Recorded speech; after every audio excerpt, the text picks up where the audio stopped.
Okay, everyone, we're live. It's Deacon Joseph Sweden. I'm here. So I've got this started. We're doing the third of the open forums. Not sure how long we're going to continue with it, but we're going to keep on trying here. As you know, you can always jump on by using the link in the blue chat box. Um, Today I've got a bit of an interesting topic. At least it was for me when I saw it. But I realized that Man of God, the movie about Saint Nectarios of Aegina, is actually available online through a lot of these streaming sites. But you have to actually search for it in the Greek name, which if you've looked at the Wikipedia for it, you'll see that there is a Greek title for it. It is an English language movie in it's a Greek film that's an English language movie. Um, I seriously, highly recommend it. It is probably one. I'm gonna go out on a limb and say it is almost the best modern Orthodox film that has been released. If only because they took a lot of pains towards a lot of things trying to aim for accuracy. I realized that some of it was a little bit. It wasn't like really fictionalized per se, but um, most of the parts, the moving parts that you would expect are there. It is, in terms of its writing, very well done. Um, it's a fantastic movie, and in my opinion, it's a game changer. Which may be why people aren't talking about it more. I think it shocks people.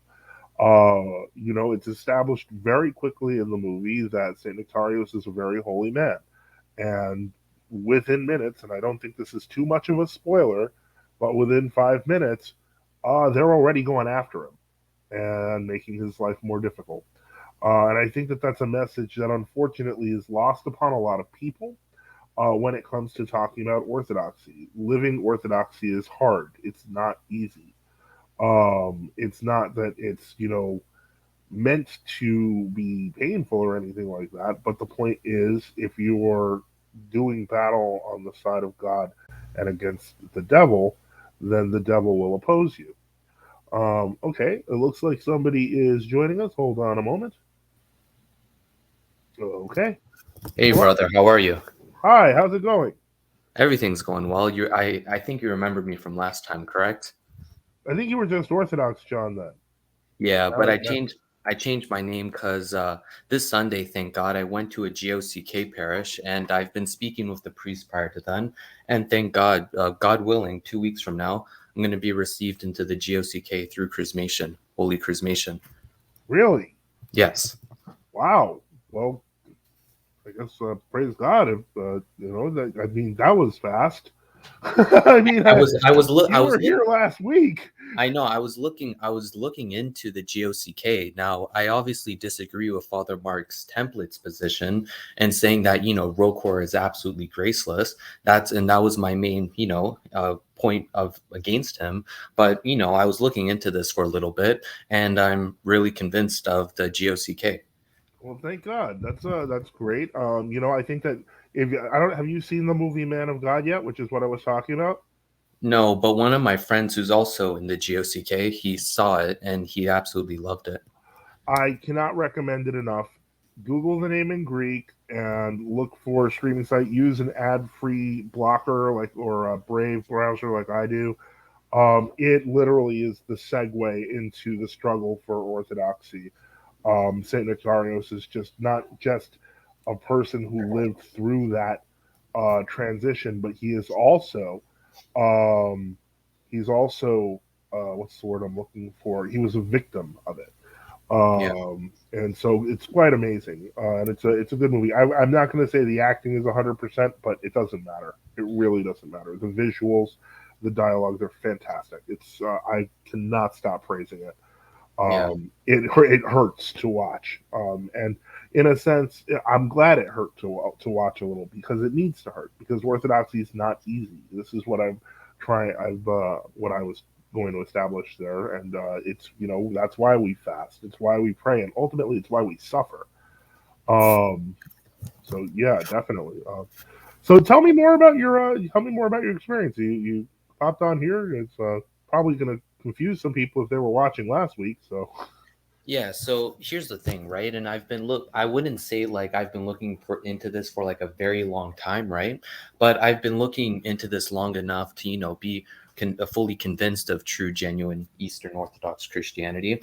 And I was still, and when I was, speaking with you, right, I was still in Brocor, and I wanted to discuss more specifically Father Mark Template's position because okay. the GOCK holds to the Florentine position, right? That we shouldn't say that the world quote orthodox are absolutely graceless, right? That every single that are absolutely graceless, but rather they're in an ailing position, right? And I was just trying to defend that position, that I wouldn't go as far to say that Rokor is graceless, or Goarch. And I would definitely say their bishops are graceless, or at least when they're imparting the grace of God, they're imparting it to their destruction. I But I would say wouldn't. that I'd say that remember that even the Roax position in VOV Rocor is actually more recent. I believe they kind of took the harder stance after the union with the Moscow Patriarchate. It may have been right before it, like 2006. So these are not long-standing things. I mean I remember Metropolitan Valentine did not have I guess you could say such a he didn't have even that hardness stance as the MP. I happened to be in Russia when he was talking about his I think it was I want to say his 30th or 50th anniversary as a priest. It was some milestone, but it had to include his time as a clergyman of the MP. So that I wouldn't. I'm not a fan of just saying it's always been this way because that's not always true. Oh, I I know that. and I know Father Mark's position. I understand his position, and he's following the traditional position of Roac as it is right now. And he's always welcome to come on. It's always great to. It Of was great to course. have all of you on. Yeah. And I So really enjoyed our dialogue because I've seen how, many of these world quote orthodox, they say all these things like, oh, schismatic this, schismatic that, but they're not willing to ever have an actual discussion on it. They just kind of hide behind, their little cult servers, and, they just say a lot of things without yeah, actually I history. I think that in all honesty, the I mean, you know, the name calling I think really seems to have started more with this online YouTube kind of orthodox movement. As I was talking to someone earlier today about it, and he was pointing out how it's basically losing steam. Because for me, at least, and the way I see it, is our biggest challenge now is dealing with external threats like Islam. Meanwhile, I think that because of the nature of the information era, I think that Protestants and Roman Catholics are being forced to deal with the question of orthodoxy already, Yeah. and so that's I think going to be we're going to see how that goes in the as time goes on. Um, so that's great. Many years here. I assume you're going to keep the name John. Yes, of course. I actually spoke with the priest on this, and he said since you're already baptized in Rokor, triple immersion. I did three prostrations in the holy baptismal water, in my holy baptism. He said that we're just going to regularize it and chrismate you, right? So he said I still keep my baptismal name. We're just regularizing everything, and we're going to chrismate you. I'm actually a little surprised because I would think somebody from Rocor that wouldn't be necessary, but there was an issue in especially it was in the Astoria parish about 20 years ago where that became a problem, the question of reception, and so it became like the kind of like they had kind of agreed to chrismation as a middle ground, but I don't know that that's. I mean, I personally don't even see. For me, I know that modes of reception can vary and can be as simple as confession. I don't see, I'm not a big fan of it, but Yeah, it's better than rebaptizing a person or anything ridiculous and sacrilegious like that. Because I chrismations have historically been repeated. So that's you can get chrismated even for just stopping going to church, etc., and yeah. apostatizing and then coming back. So that's normal. Yeah. Chrismations are good for that. Yeah, and another thing, Father, is that here's the thing, right? With these, with how about this? With something that is good, there's obviously two opposite extremes that are bad, right? We see this in doctrines, we see this in politics, ecclesiology, etc., right? And I would say that with this, being received through Holy Chrismation is the right thing to do, right? I don't think that if someone was, triple immersed baptized into a world Orthodox church, they have to be rebaptized. I would say that they simply need to be chrismated, but I also wouldn't say, it's just as simple as confessing. There should be a chrismation to regularize it. Oh, I agree. That was an interesting thing. I just noticed this. A charioteer of News is saying Prots and RCs are only becoming Eastern Orthodox because that is what the Jesuits are promoting as the religion of the end. That's a theory. Uh, if I don't you even want know to what that come, means. I apparently there's some conspiracy where the Jesuits are pushing for orthodoxy. I'd love for him to explain that one. That I mean, there's a link. You just got to click it on the top because I don't even know how that makes sense. The Jesuits are Roman Catholic. Why would they be promoting Eastern Orthodoxy as the one true religion unless they don't believe their own? I mean, it's just such a He's probably a set of Acontis who thinks that who he's probably a set of Acontis who holds to this position. that's an insane position though. I Yeah. just can't. I mean, I'd be glad to hear it. I'm willing to listen to all sides. So come on down. Okay, this is where we have another comment. Please feel free to come in. This is even more complicated. Now it's even more confusing. All the Vatican II theologians were buddies with the Paris School theologians of the Emigre. Okay. I don't know that that's true. I mean, it's possible that some of the Paris School theologians, who were a very small minority in the Russian diaspora in Europe, even though they were influential, I don't know that that's enough.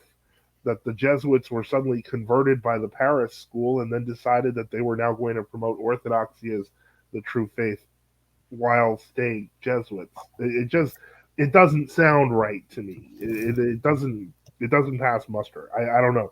If you'd like to charioteer news, if you'd like to come on, just click the link and maybe explain it a little better because as it's coming out in the comment section, I don't believe in conspiracy theories. I think that the difference between conspiracy theory and established fact is about 6 months. But the point is that that one's out there. It's an idea though. It's and if you're willing to talk about it, the floor's open. So, Um, if I may ask, Father, so yeah, I couldn't. I'm sorry, I forgot from last time, but and forgive me, I mispronounce his name a lot. But you're under Bishop Alfangale, correct? no, no, I'm under Metropolitan Nicholas Uhosh. Oh, Yeah, no, the Metropolitan Agafungal, that's a complicated story because technically Metropolitan Agafungal is in communion and with yeah, the GOCK. But yeah, I know. many of his parishes and most of his U.S. parishes actually are under Archbishop Andronic, who broke communion with Metropolitan Agafungal like 3 or 4 years ago because over issues, ironically, like the ones we're discussing, because they didn't want to say all the other Russian groups were wrong. It should be in blue right at the top of the. Hold on, someone's asking where's the link, and Charioteer News can't join because of his mic. If Oh, you Old Suffrage is my good friend. Oh, okay. Well, just click the link. It's in the chat box. You'll see a blue box on the top, and you just have to click it. It lets you right in. Anyway, yeah. So ironically, it was over that debate because of the. Okay, hold on. Let me just welcome on. It was over that debate, precisely over the whole like, well, we're the only true Russian church that this group broke off and said no under Archbishop Androni. They said no, we're going to recognize everyone, and they ended up making another bishop with a bishop of the Artok. So it's a complicated situation in America that hasn't quite been resolved because it's only been a few years old, and everyone's kind of just retrenching, which I is mean, always my a sad thing to position see. my position is super simple, right? Like I don't know the ecclesiastical history very in debt of every old calendarist group. Right. But I would say I know enough to make a to make, a good statement that in general, now obviously stay away from Gregory of Colorado and Yeah. stay away from many Matthewite groups, because I think there's a division amongst the Matthewites, if I'm not mistaken. I don't mind the Matthewites. I actually I've had experience with them. My wife was in a Matthewite parish, and Bishop Anthony Gavalas, before he died, was probably one of the kindest and most well loved hierarchs and priests across true Orthodoxy. Like, he was just nice to everyone.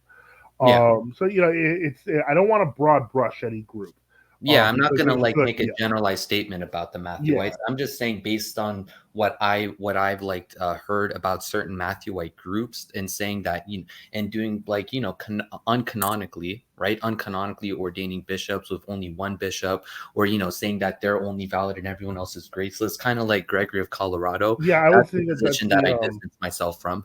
that's mostly the Kirikites.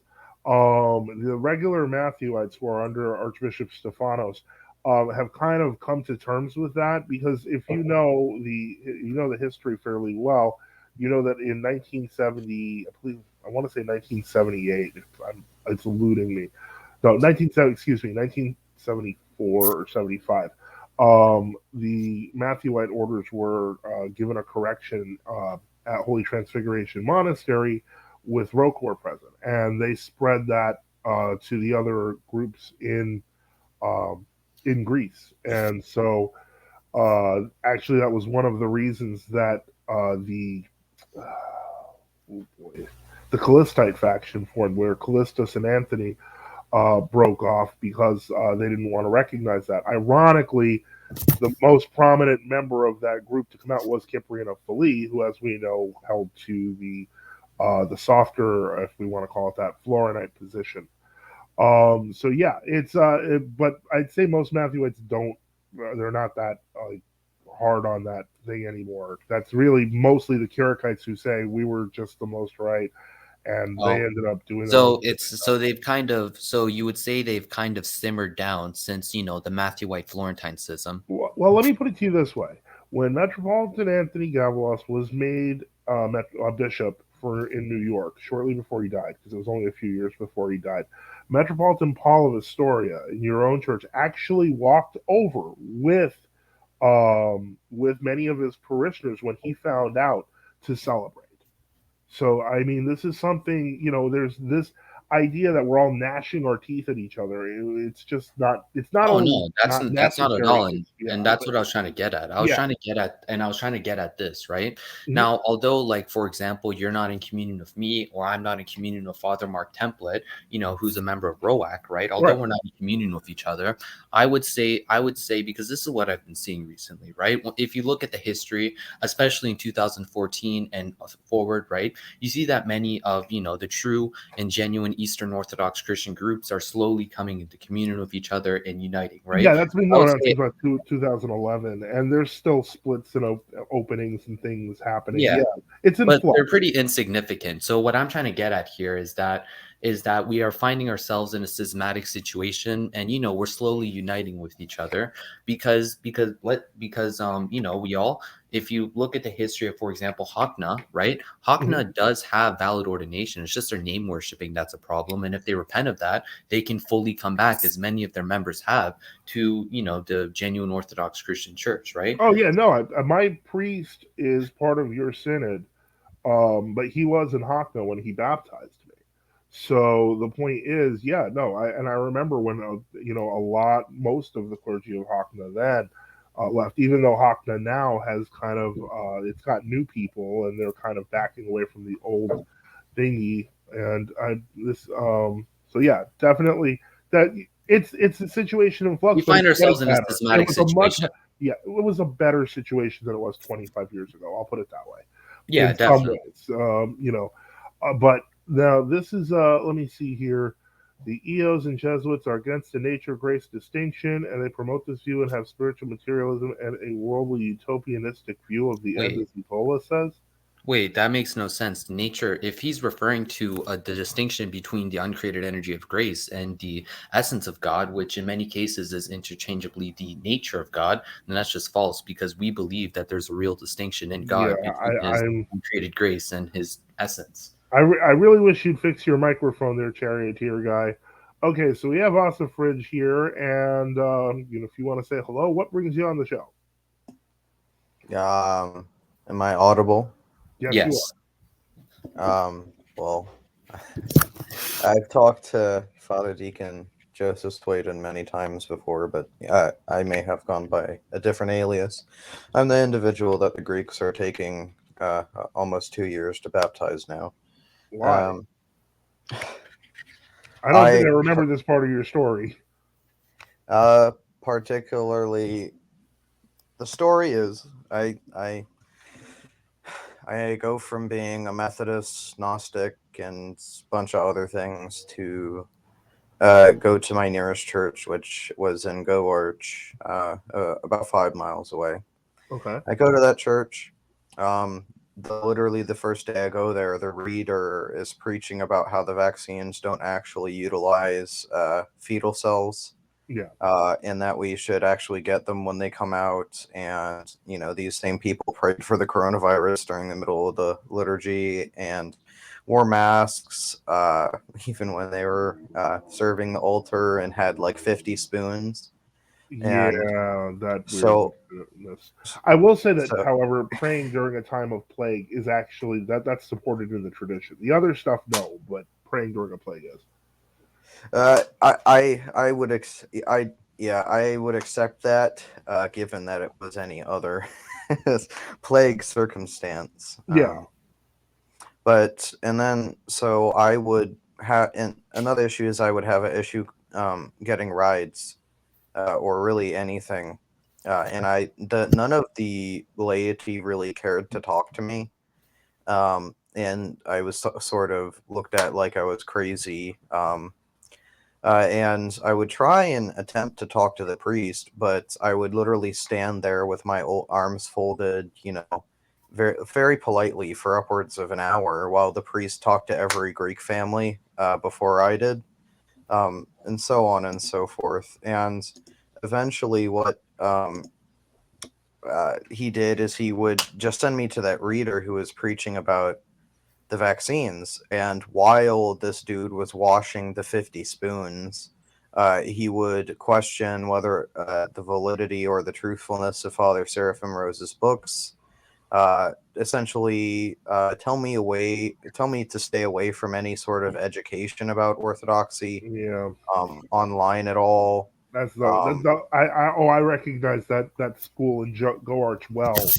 Unfortunately, yeah, that's there's a kind of an anti-thought kind of process that goes on there, like just pray and obey, and be good, and then they basically held to the idea that Rokor was systematic, and then they held it even when they came into communion with Moscow. They held that Rokor was semi-schismatic, and then once they broke communion with Moscow, they were like, "Yep, they're schismatic again." So they never really changed their liberalism, and they're being kind of an agent of I guess you could say Western and U.S. influence. I But mean, real quick, Father. I mean, that's and I'm sorry for interjecting, but no, please. that's pretty funny because Archbishop Dorotheos of the Greek Modernist State Church said in 1956 to 1957 that the old calendarists, which Rokor was included amongst during that time period, and so on and so forth, many decades later, he said that the old calendarists are not schismatic nor heretics, and they're not in schism nor in heresy. Rather, they are fully Orthodox Christians. So it's very ironic that they hold that position when their own bishops within that same time context did not. Yeah, well, it's a very complex situation, especially when you're talking about the Greek Archdiocese in the 1950s and 60s. I mean, the history is it's messy to say Yeah. the least. I would definitely say that basically under Bartholomew and Iakovos, basically we start seeing a consolidation of that. Um, and so yeah, it's that's the crazy. The history is kind of crazy there. But now this, I want to get back to Ossifrage here because I'm still confused as to why you haven't been baptized. Like, did they just say no? We're not going to do it. I don't understand. Well, that's not even the one church, so it's more complicated. So as this continued, and I eventually sent the reader an email because I don't even think the priest accepted emails. He accepted the. I told the reader, sent him an email, essentially just expressing my grievances, about the fact that when I was at that church, it was 6, 7 months, not even a word spoken to the priest, and I was like, I don't feel welcome at this church. No one here seems to give a care in the world whether I'm there or not. There's no relationship. There's no, because I was looking to have a relationship with my spiritual father, and not just Obviously, the yeah. person I looked at for an hour. I have a question for you, and I mean, I don't know how specific you want to get, but what region are you in? The East Coast. I'm in the metropolis, the New Jersey metropolis. Okay, because there's a lot of options in the New Jersey area. I'm Um, no, I'm not in New Jersey, but I'm under their metropolis. I don't know how it works, but the I'm geography, outside. I'm a I few don't know what states this stuff. away. Yeah. Okay, so I I don't know exactly where you are, but one would hope that there would be a way to reach you. Honestly, that's a getting baptized is a big problem by itself. If the priest doesn't want to do it and seems no and has no interest in it, um, it's tricky. I mean, first off, I wouldn't be addressing it to the reader. The reader's not baptizing you. The priest is baptizing you. So I would address the priest. And if well, he doesn't do emails, I'd try the phone. But I'd ask him. well, And I I did switch churches. okay, where are you Uh, going now? Same jurisdiction, different priests. There's two actually, and this church was a lot better. Me, I don't know how to. I went into the church, and the priest and the altar server at the time, who's now a priest, he was a deacon for a bit, seemed to be very conservative. The lady, not so much. And I have had a good relationship with them, but he said that essentially that I had to wait a year, and I had started going to that church, I don't know, 9, if not more months after that. Wow. But the other issue is so I had to have a reset. And on top of that, I just cannot, due to the fact that I don't have a car because I just turned 18, and the fact that I have to work on Sundays most of the time to even start to get by. I just don't have a ride, and I have had essentially no one at the parish who is willing to even help me in any way, like let alone finding any godparents. Yeah. Um, so I'm gonna be yeah, honest with you. I mean, well, go ahead. I'm sorry. but I really do like my priest, and that's why I stay. And especially because I mean, I'm an extreme fan of the Western Rite to begin with, and he's always been very supportive of me. He watched my 2-hour video on statuary and so on, and he's always been very supportive, and caring for me as a person. It's just they have to deal with, I don't know, 500 laity, and so it just becomes sort of a disconnect in a sense. But when I am there, he's very caring and things like that. Yeah, I mean that's a tough situation. In all honesty, I would address it with him, and I mean I'd ask him, especially if you do have a good relationship with him, because it's better to lay those cards out on the table. If you're not part of the church, if you're a perpetual visitor and that's upsetting you, you need to let him know.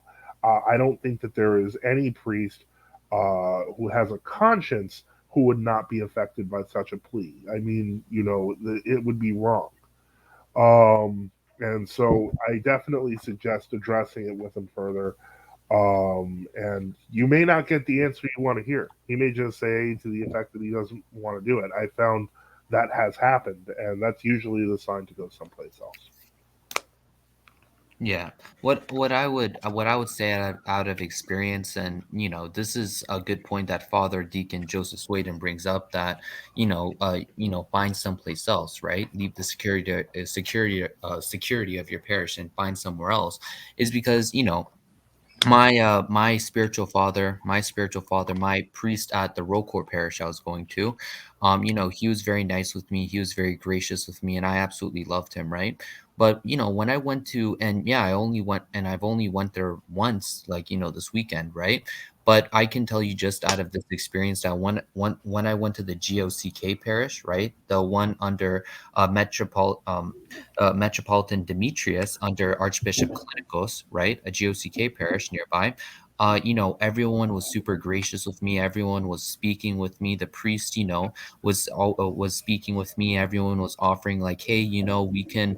I go to the monastery of Saint John of San Francisco in San Francisco, New York a lot. I can, drive you there, or I can, get you right here. And that's and out of a first experience, I mean, that's really the fruits of the true genuine Eastern Orthodox Christian church. They actually treat the parish as if it's a family, because that's what the parish is. And they were offering to drive me places, hang out with me, offering me food, everything you can think of. So yeah, if they don't change this, I would say, go seek another parish. Yeah, well, I agree. Give me just one moment. Okay, this is ridiculous. Once you say Duggan, who's like a neo pagan, is the only good Eastern Orthodox, I'm gonna have to just put you in timeout. I'm sorry. Just Y- don't. You're saying ridiculous. You and this other fella, or did I just block them both at once? Yeah, Yeah, if they're not willing to come on here, then yeah, just leave them. yeah. I'm gonna give them 5 minutes and let them think about it. Shamir Tajian seems to have kind of different positions. Um, I would not say that Kalinikos claims to have a monopoly on the grace of God. I don't. I'm not part of their synod. I don't believe that they are in communion with other groups, including the Oh, that's Roquefort Paulos. Apostles. I Yeah, don't. that's Paulos. That's our friend Paulos. Okay. Well, yeah. So I don't know if. I mean, I wouldn't say what you're saying, and I think there might have been a time where Kalinikos himself might have used that language, especially in the '80s. But I don't think it's that way anymore. A lot of things have changed since then. Yeah. So it's the line has been much better drawn. I mean, one Um, thing I like about the GOCK, one thing I absolutely love about the GOCK is that earlier we were speaking about Saint Nectarios, right? yeah, And if you actually, one of Saint Nectarios's spiritual sons on this topic, right? Saint, Elder Siphilotheos Zervrakos, he actually gave the blessing to Metropolitan Cyprian of blessed memory to convert his entire monastery into a true, genuine Eastern Orthodox Christian monastery. And then when the ecumenical patriarch tried to defrock Metropolitan Cyprian, Saint Elder Philotheos Zervrakos actually wrote a 7-page letter defending the genuine, true Eastern Orthodox Christian position and its canonicity, while saying that the ecumenical patriarch is essentially an anathematized Freemason apostate, right? And he gave the blessing to the Holy Synod, and he gave his own personal blessing to the Holy Synod and resistance. So that's something, that a lot, I'm sure you knew of this, but that's something that a lot of these people who, call us uncanonical or schismatic or anything of that sort don't realize, is that the Holy Synod and resistance was under the blessing of Saint Elder Philotheos of Rakos, who they venerate as well. yeah. Now, one thing I will say is that that is one of the interesting things about the union, and one of the controversial things. I'm not going to even sugarcoat that about the union between the Synod and Resistance and the GOC under Archbishop Politicos, is that the Synod and Resistance is still allowed to operate as a missionary body. So it kind of operates autonomously. So, like the seminary that's in California is under Archbishop Maxentios of Etna. Okay, so the Hermet. Okay, I guess one of these people, Charioteer of News or Morgan, has come back as the Hermetic Knight. Okay, well you're in timeout now. So you see how that works? You can either come on and discuss with us, or I can put you in a little box because you're acting like children. And by the way, Um, real quick, Father, yeah. just real quick to address a point someone made, what Paulos made the point. Yet the rest of the students of Philotheos commemorated the ecumenical patriarchate. I mean, yeah, some of the Athenite elders did commemorate the ecumenical patriarchate, and that's where they were simply wrong. But that's ignoring the many other Athenite elders, right, and their disciples who were either on the non-commemoration level or threatening to cut communion. And if we go back earlier, we can actually see in 1925, that Athenite elders were sending letters to the genuine Romanian Orthodox Christian traditionalists in Romania to go to the non-commemoration level and then cut communion with the bishops who accepted the new calendar and to flee away from them, as Saint John Chrysostom, Saint Theodore the Studite, Saint John of Damascus, Saint Gennadius Galerius says. All of these saints affirm this position. So But one of you really the have to contextualize it under patristic thought. yeah, one of the things that you're going to realize, because I know that you're kind of younger on this, and a lot of the history of Orthodoxy has been flushed down the memory hole.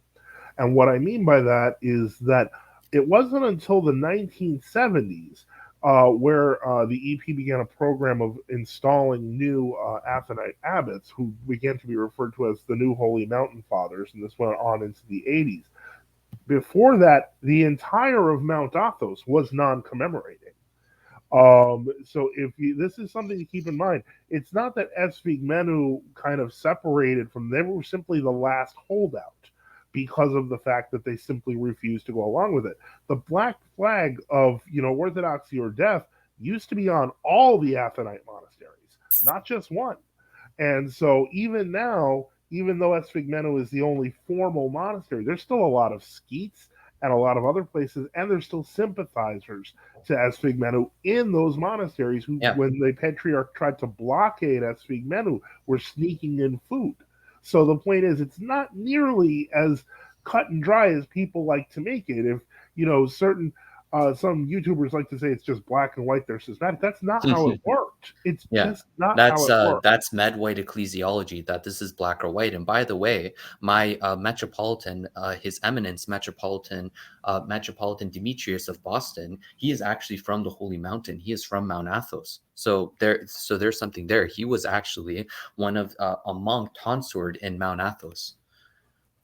Who was tonsured in Mount Athos? I'm sorry, I missed it. I don't know if he was tonsured in Mount Athos. I think he was, but he is from Mount Athos. He spent many years there.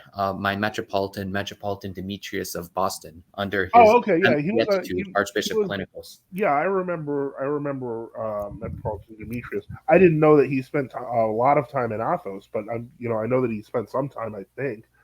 And I then don't know about a lot or a little bit of time, but he's from there. right now, Augustinius Constantiotis. I had to look that up because I didn't realize that that was actually a reference of Augustine of Florina. Yeah, I don't know much about him, to be quite honest with you. Like, there's so much in the history that I mean, from what I understand, he was with the state church, correct? Or because I have no idea of that. But in any case, so that's it's an interesting person, but I can't speak for him. I didn't know him there. What's this? Delete us all then. Show us your white flag, you Kali Yugist. But why would I do that when I could just instead put you back in timeout? See how that works?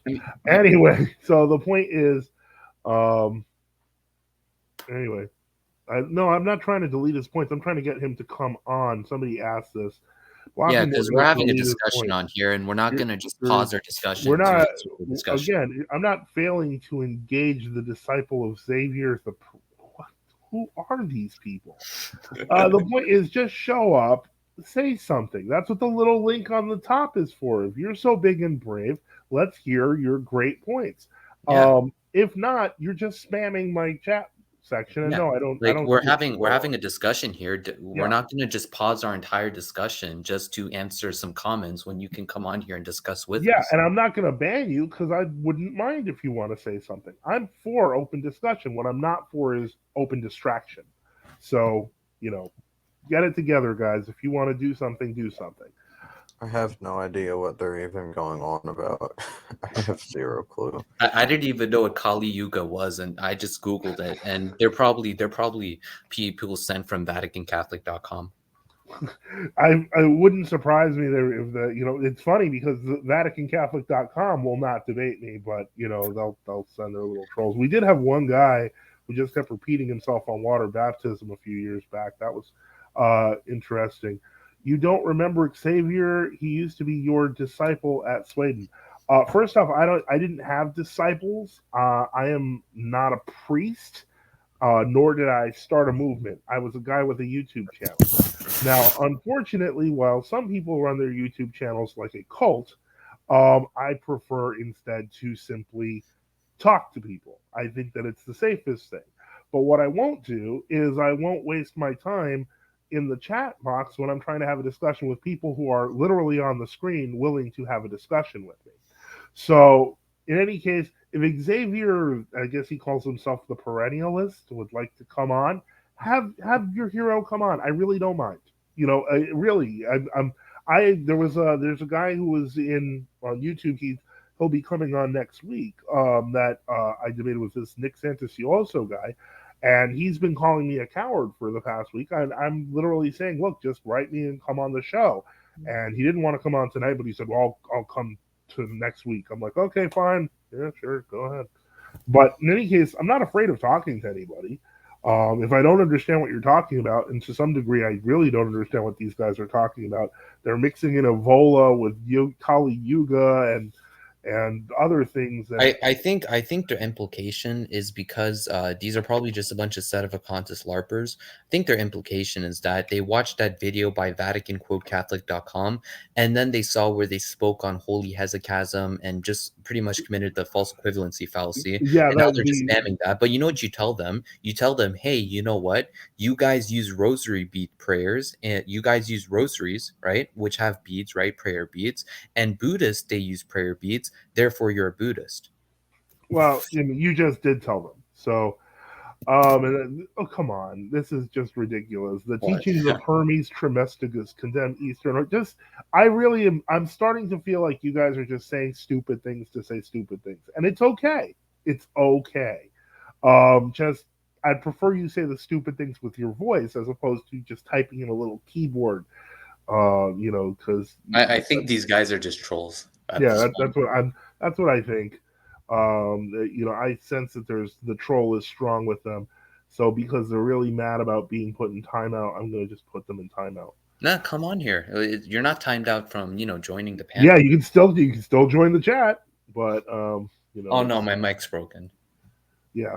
Okay, sure it is. But anyway, so no, I'm not going to permaban them. Somebody said perma. Nah, there's no need. Just get a. They want to make a mess of the comment section they can. So let's get back to talking about orthodoxy again. I don't know, Osterfridge, have you watched Man of God yet? No. Definitely a must watch. I highly recommend. Hey, someone else has popped up. Let's see who this is. Hello. Hello. You hear me? Yes, you're an Orthodox dude and or doge. Indeed. Okay. How can I help? What's on your mind? Well, there was someone in the first open stream who called and said they were from the Antiochian Church. And I also am from the Antiochian Church. Okay. But I've been listening to the show and I've been doing research myself. And I'm a bit, concerned with the stuff going on. Of course, there's the ecumenism stuff and the calendar issue. But I'm also concerned about the communion with the monophysites or miaphysites, whatever they are called today. And on the one hand, I have seen the fathers say that it's praiseworthy to break communion when There's doctrinal issues afoot. Mhm. And I've also seen some people like Father Peter Hears who say that it's best to fight from within. So I'm sort of torn, or I guess conflicted more so, about what the best approach would be. Well, I mean, I'm gonna say this, and Father Peter would have the same problem that I would in this sense, is that you have to, with when you're clergy, it's a lot more difficult to go from one church to another. A layperson is free to go wherever their conscience tells them. Hmm. I would say, I would, if you're going to, I guess you could say, switch churches. On the one hand, it should be done correctly, and what I mean by that is, I'm not going to lie to you to get you to consider true orthodoxy. In the first place, the communion with the Miaphysites, as bizarre as this sounds, was actually limited by none other than Metropolitan Philip himself, who banned that practice in the U.S. So that does not happen except unofficially here. I've heard that's been changed. However, that I've seen nothing to that effect. That said, ecumenism, it's obvious that's a real thing. And it's something that if you see it, you should flee from it. As for, I mean, the calendar is bad. Antioch actually only switched the calendar in, I believe it was 1942. And I think actually the current patriarch has talked about returning to using the old calendar. What I think is most interesting is that the most popular translation of the Typicon, which requires the old calendar that exists today, was done by what's his name? One of the Antiochian bishops. I forget his name, but he actually wrote in the introduction explaining how the Typicon requires the old calendar to work. So that's and it looks like Ossifrage vanished. But in any case, yeah. So I mean, these are issues that you do have to work through. But as a layperson, you have less of an issue doing something about it than say myself or Father Peter, because you're under obedience to your bishop. Technically, lay people are not under obedience like that. They're under obedience to their spiritual father. I mean, if I may comment on this very quickly. So this idea of fighting from within, I agree, fight from within, right? But I think people have a misconception of what this means. They think it means that, oh, there's ecumenistic bishops or there's heretical bishops within the body of Christ, and we're supposed to fight them from within. But I think something that's very important to point out here is that us Eastern Orthodox Christians, we make a distinction between excommunication and anathema, and someone being anathema, right? Excommunication means that you're within the body of Christ. You just cannot partake of the sacramental life. That's forbidden. Whereas anathema, if you fall under the anathemas, then you're completely severed from the body of Christ. And these bishops haven't like automatically excommunicated themselves as in, oh, they're still part of the body of Christ. They're just, not supposed to partake of the sacraments. No, they have fallen under the anathemas, and they have apostatized from the body of Christ, severed themselves from the body of Christ. So they're not even within the body of Christ. So it's not like you're fighting them from within, but it's more like, oh, these bishops are already outside of the body of Christ, but your priest or other bishops are still commemorating them. So the canonical thing to do is to also leave them and find somewhere that's not doing that, right? Like, for example, John X of Antioch, I understand that in America on an official level they're not giving communion to monophysites, but in the Middle East they certainly are, and they're under Well, yeah. Patriarch John, who invites imams to churches to pretty much do dawah, right? And that's completely I unacceptable. wasn't even aware he was doing that. Oh, I can send you an image if you want. Well, that's actually awful. Yeah, I that's know that bad. there was. I know that they had an imam somewhere, I forget, in the Middle East, where he kind of gave this weird message of how we all have the same religion, which was even stranger coming from an imam. But I've never seen the Dawa thing. But Well, I've, it was pretty much Dawa. He was like, he was implicitly doing Dawa. Now, obviously, he's not like going in there, like saying everyone, you should take your shahadas, but he was implicitly doing that. I think anyone with half a brain can kind of detect that out. It's pretty obvious because, the Muslims aren't really that smart in their tactics. So I think anyone can just realize that, oh yeah, this guy's definitely doing Dawa, especially how he was speaking of Muhammad and speaking about, the Lord Jesus Christ, the Islamic view of the Lord Jesus Christ, etc. yeah, that's crazy stuff. Yeah, I mean, and so you kind of have to assess what you can do personally. I mean, I'm gonna throw this out on a limb there. Have you spoken to your priest about any of this? I've spoken to him about similar things, and it seems like he would think I was kind of a schizo, to put it bluntly. Um, and by it seems, I mean he kind of called me a schizo, not using that terminology, of course. So I'm pretty confident it would go in that direction. Okay, that's okay. So that's not good. Um, in that case, I mean, the best thing I would tell you is, you're free to find another church if you want to. No one's you're not bound to a jurisdiction like that. So that's not anything that needs to be done. Again, this is an open forum, so anyone who wants to come on can just click on the link in the chat and join in. But in any case, yeah. So that's it's a tough situation. I know some people who are very happy in the Antiochian Archdiocese.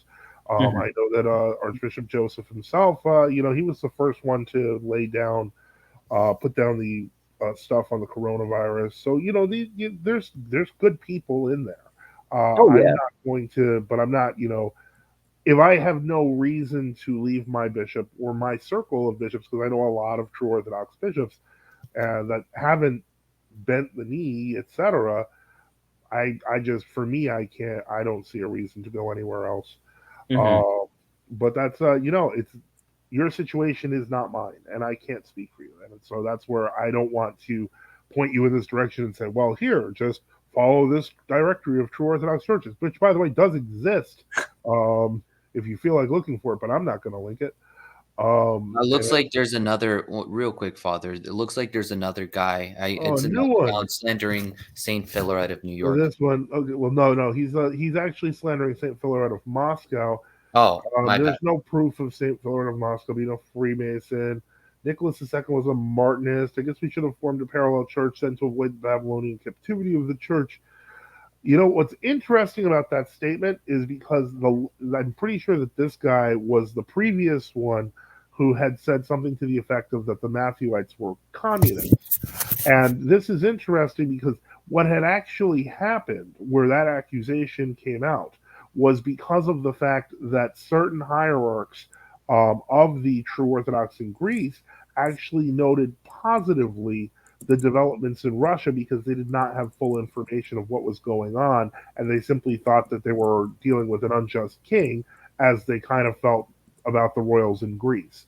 So that confusion led to the accusations of communism, etc., even though none of them were communists. And Yeah, I so apologize. I just saw because since we're on the entirety of the topic of true, genuine Eastern Orthodox Christianity, I just saw the name Saint Philaret, and I didn't focus on the last part of right, Moscow. yeah, Yeah, and he's wrong about that. There's no proof that yeah, Saint of Philip course. was a Freemason. He did know some Freemasons. A lot of people did. The heyday of the Freemasons was that very period in Russia, where they do have quite a few people. Where they had quite a few people that were involved in Freemasonry up in Yeah. the what's the word I'm looking, not the hierarchy, but in the gentry, etc. So And so Saint Philaret Drozdov, the person this guy was referring to and blaspheming, sadly, he's the one who wrote the Catechism, correct? A yeah, catechism. that is Oh correct. yes. Now I know. Yeah. Yeah, and so I'm not going to argue with somebody who's not willing to come on the chat. And you can make all the crazy claims you want, but until you can show up and be, a less of a child, then we'll just put you in timeout and put you in timeout. This is, let me see here. Okay. Oh, and Rene Avola himself has joined the chat to say no, definitely St. Philaret was a Freemason. Again, I don't have any evidence of this. Unfortunately, we do know that in many cases, lodges had people who denied it. And if I remember correctly, in that particular case, that occurred.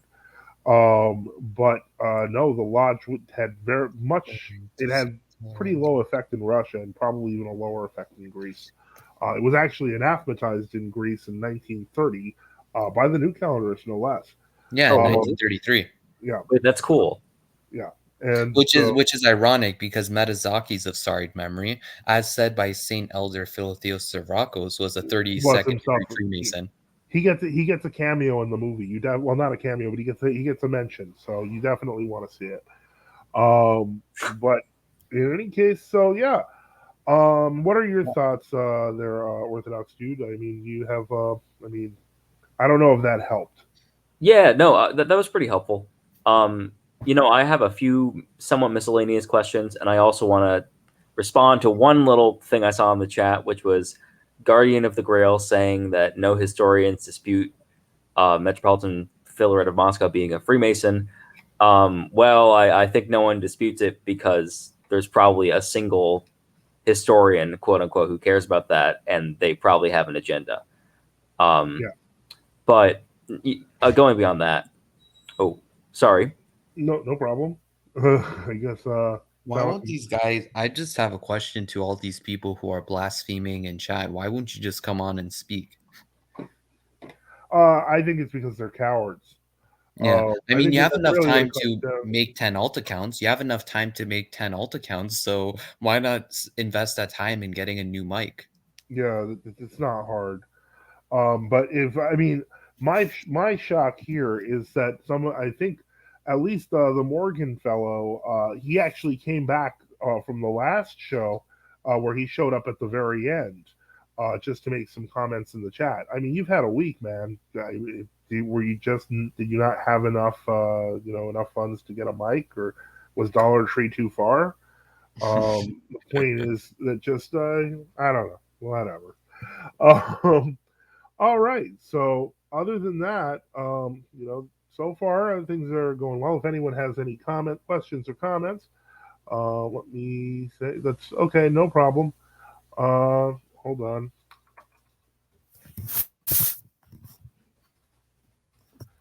Okay, and as I mentioned before, and as I will continue to mention throughout the show, we do have a live chat link right up top. Anyone can come on, discuss, voice their concerns, tell me I'm an idiot, call my religion fake, in which case I'll argue with you. But say your piece. So, but my guess is that a certain small subset of people will not do that, and that's okay. I welcome anyone on, and this is where again we can discuss orthodoxy, discuss heterodoxy, discuss what we want to discuss. So, do you have any thoughts or things going on that this discussion has kind of brought out for you, John? Well, not. I mean, we already discussing on it. Last time I actually wanted to speak on because there's been an issue that was like very, popular on Discord. The Hillites, and the Hillites obviously had many of the Thomists on their side, and concerning the essence energy What's a distinction. Hillite? Yeah. A Hillite is somebody who just diorite, right? It's how Yeah, people Jay Dyer. it's like the same thing, but for Jonathan Hill, who pretty much believes in. Oh, Jonathan Hill. Okay. Yeah, I exactly. spoke to him once.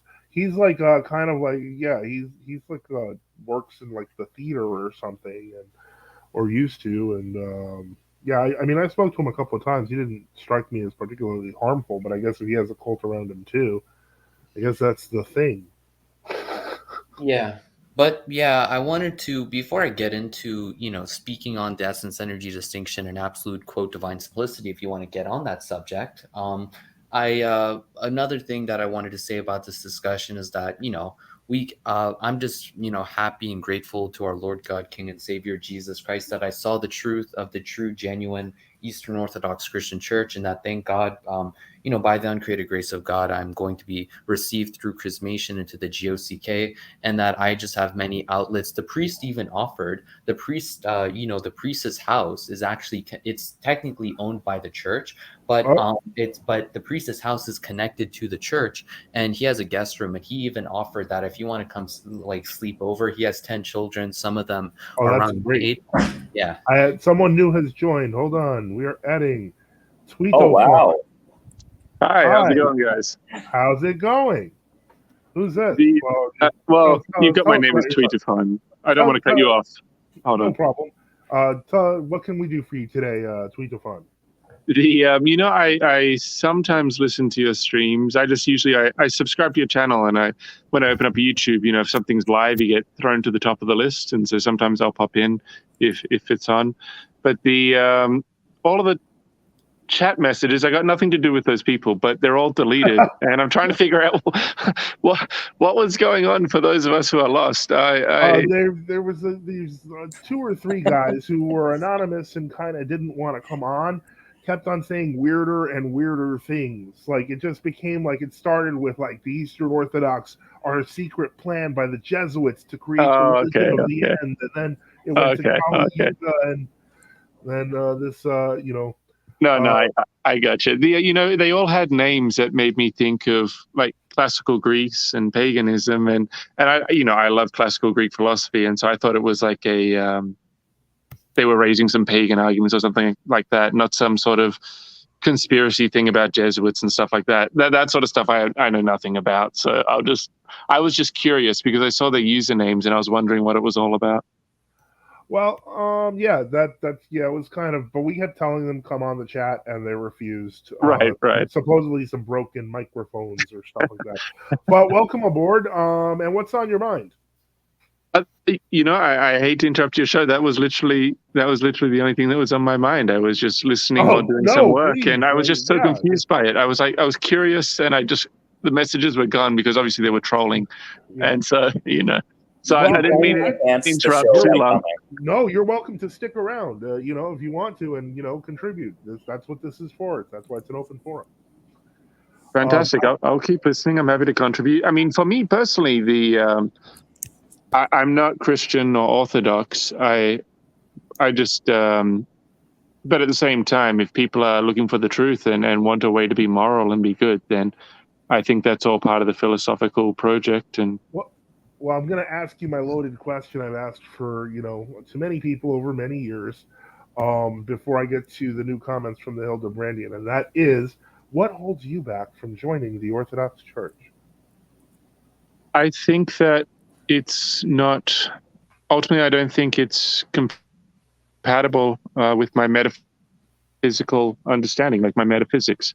Okay. I don't think that, when I speak to Christians and they explain their faith and their belief in God, the way that they describe God and some of the I don't want to call them boasts, but they'll describe God in a very large way, like he's everything, he created things, he's the most important thing, and for me, I think metaphysically, it's fine to believe in God or gods. I can accept that there may be some divine thing out there, but I can't go the full 9 yards. Like I can't go that far with it because, one, I don't think creation and destruction are genuinely possible, ontologically possible.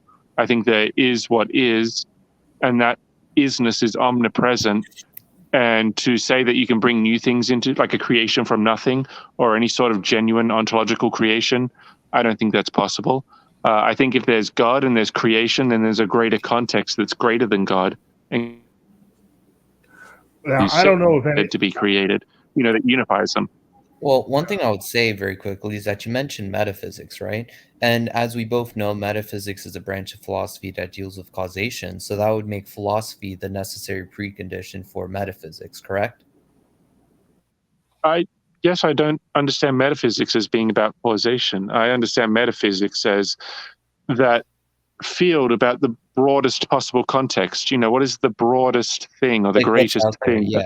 That's what I mean. Like when Plato and Aristotle spoke of metaphysics, for example, they spoke of what's out there, and part of this was speaking of the causation of the universe, and this was a big part of Aristotle's doctrine on actus purus of the world being eternally, you could say, eternally being created by God, eternally being actualized by God, right, or by some higher power.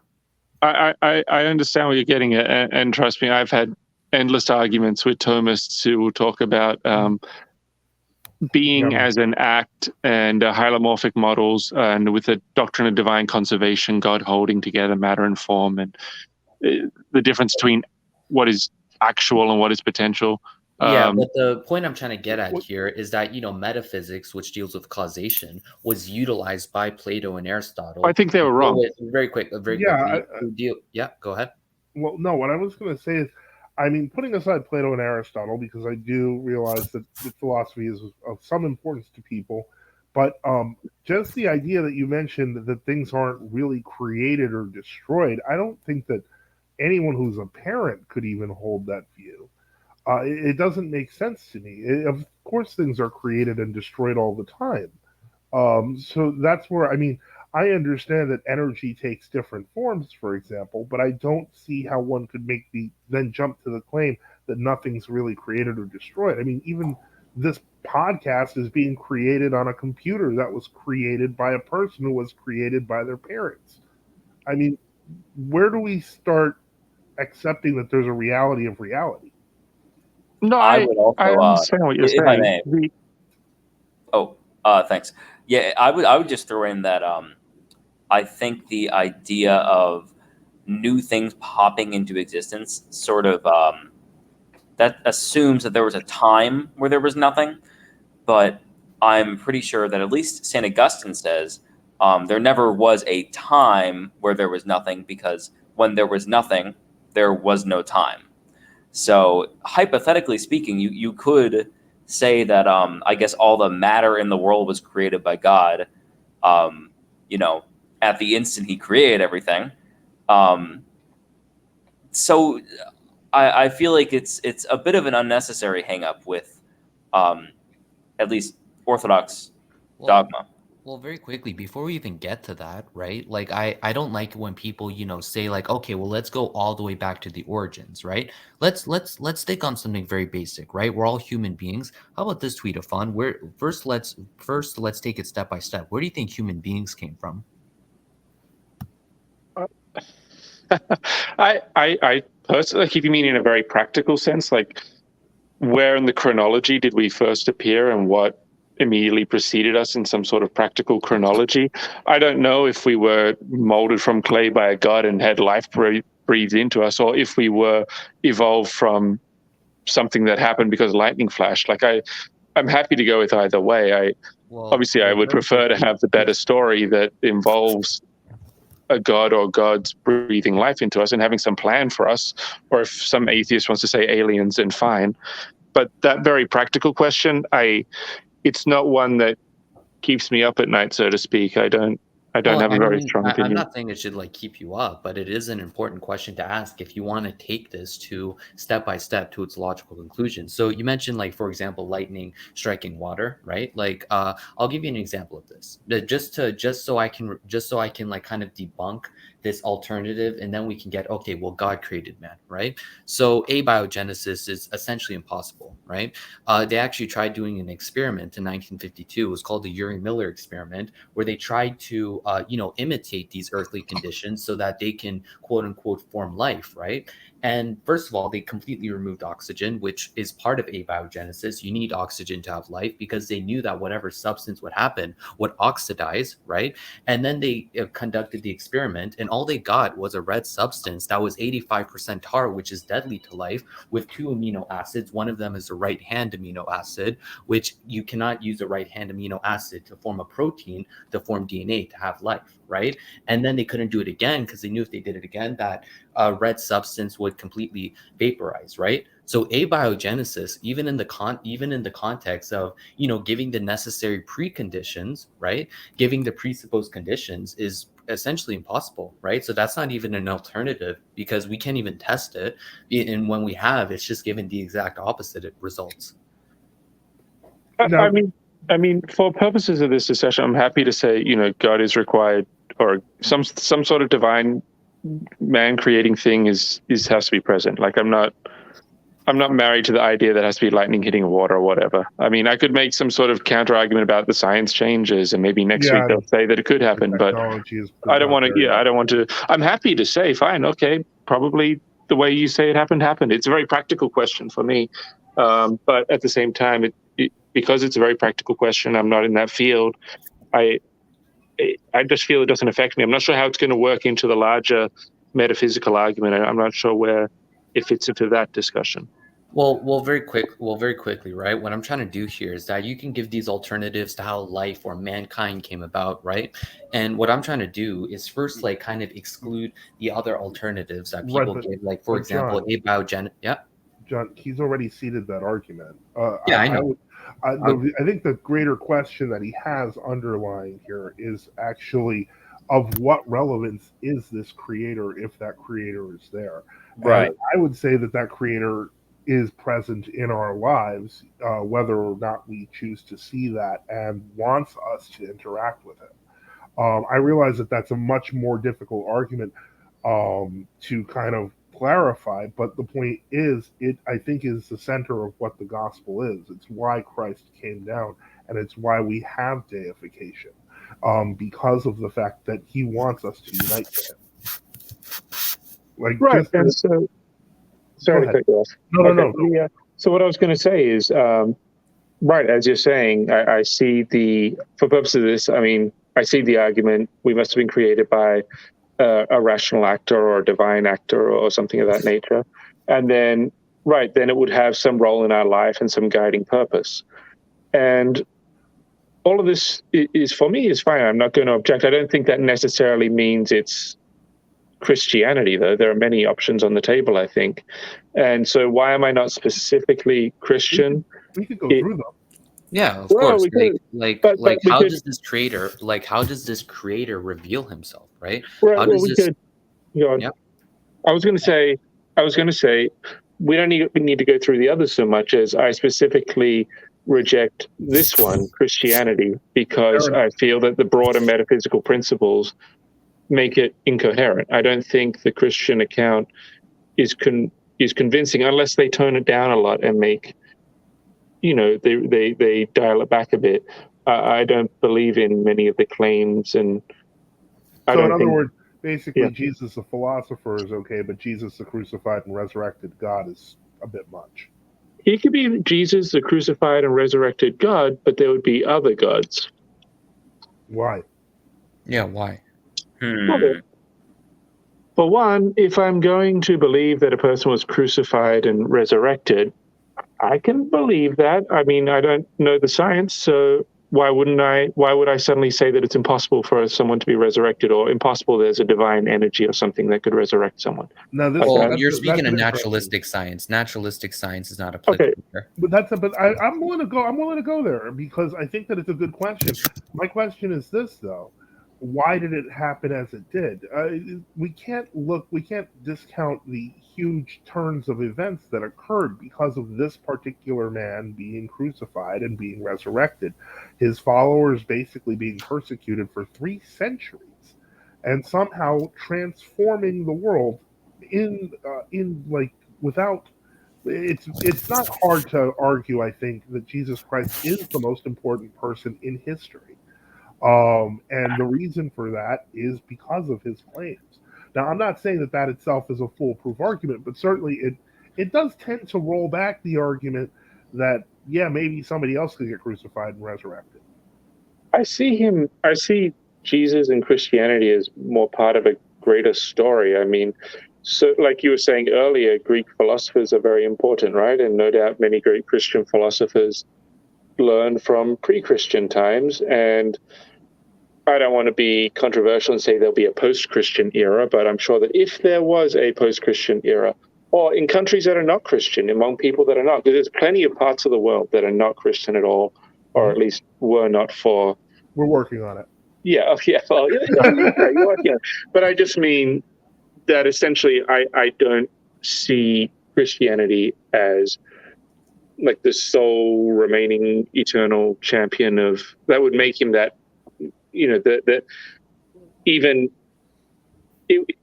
he's just, for me, it's just one of many, and it's a particularly impressive one, and especially in our day and era, and also for the past 1,000 years or so, at least in Europe and amongst the colonies, settler colonies at least, I see, okay, yes, it's a very impressive force, and obviously they learn a lot from who came before them, and presumably people after them will learn a lot as well.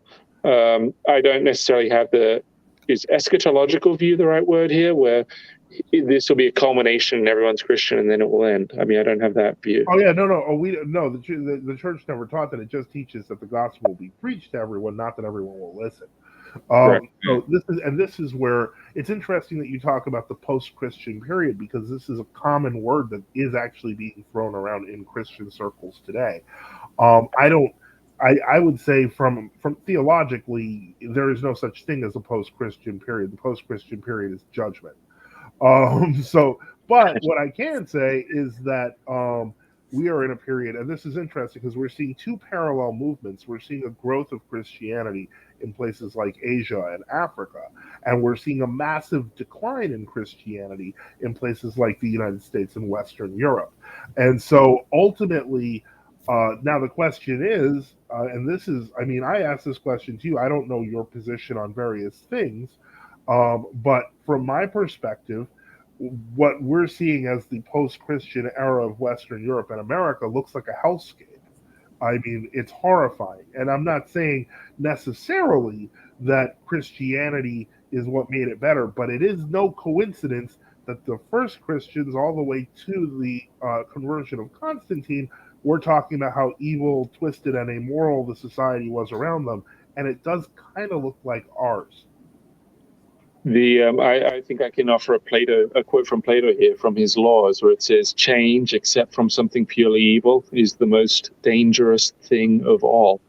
And if we're changing away from what was an extremely dominant religion, or if that religion is being in any way reduced and other movements are gaining in power, that's a pretty major change. I mean, it's a change to the morality of the people. It's a change culturally. It's a huge change.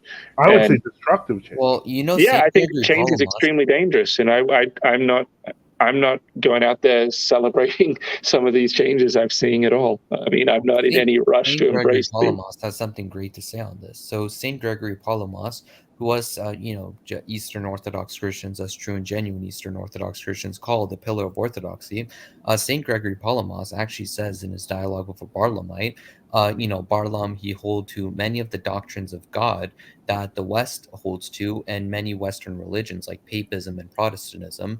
But St. Gregory Palamas says that these theological errors that Barlaam believes in will lead the West into atheism. And obviously, atheism is the grounding through which the West is now becoming more secularist, and they're demoralizing themselves, right? So I would say that what we see in the West is a product of theological errors, of them having the wrong belief in God, having heterodox beliefs, and through this they separated themselves from God and they act in a godless manner. And this is exactly what Saint Gregory Palamas divinely prophesied. I think that there's been countless people who have talked about the philosophical underpinnings of the post-schism West, especially with the rise of. You start with the rise of Thomism and then move your way forward all the way to Descartes, to Cartesianism, etc. That you almost lay the groundwork to where the question of God being reduced to a principle or a number or a kind of a postulate, he becomes irrelevant. This is part of what I think was genuinely lost, and I think is something that we're seeing now in the resurgence in Orthodox areas of Orthodoxy, is the experience of God. And I think that, ironically, I think that that's almost kind of central, Tweedafon, to your own problem, because with Christianity, because it just seems like it's one of the many philosophical or theological schools, whereas the whole point, I would say, of Christ is to bring you to him. Like, it's not, there's no person in the church who can say to bring to anyone but Christ. So that's what I mean. The point is, but not having that experience can itself keep you from having what's the word I'm looking for, a real relationship with him. And so that's, I think, what's missing there. Now, you did mention that were you previously a Christian or raised a Christian, Tweedafun? No, I was not raised Christian. I've never been a Christian. Okay.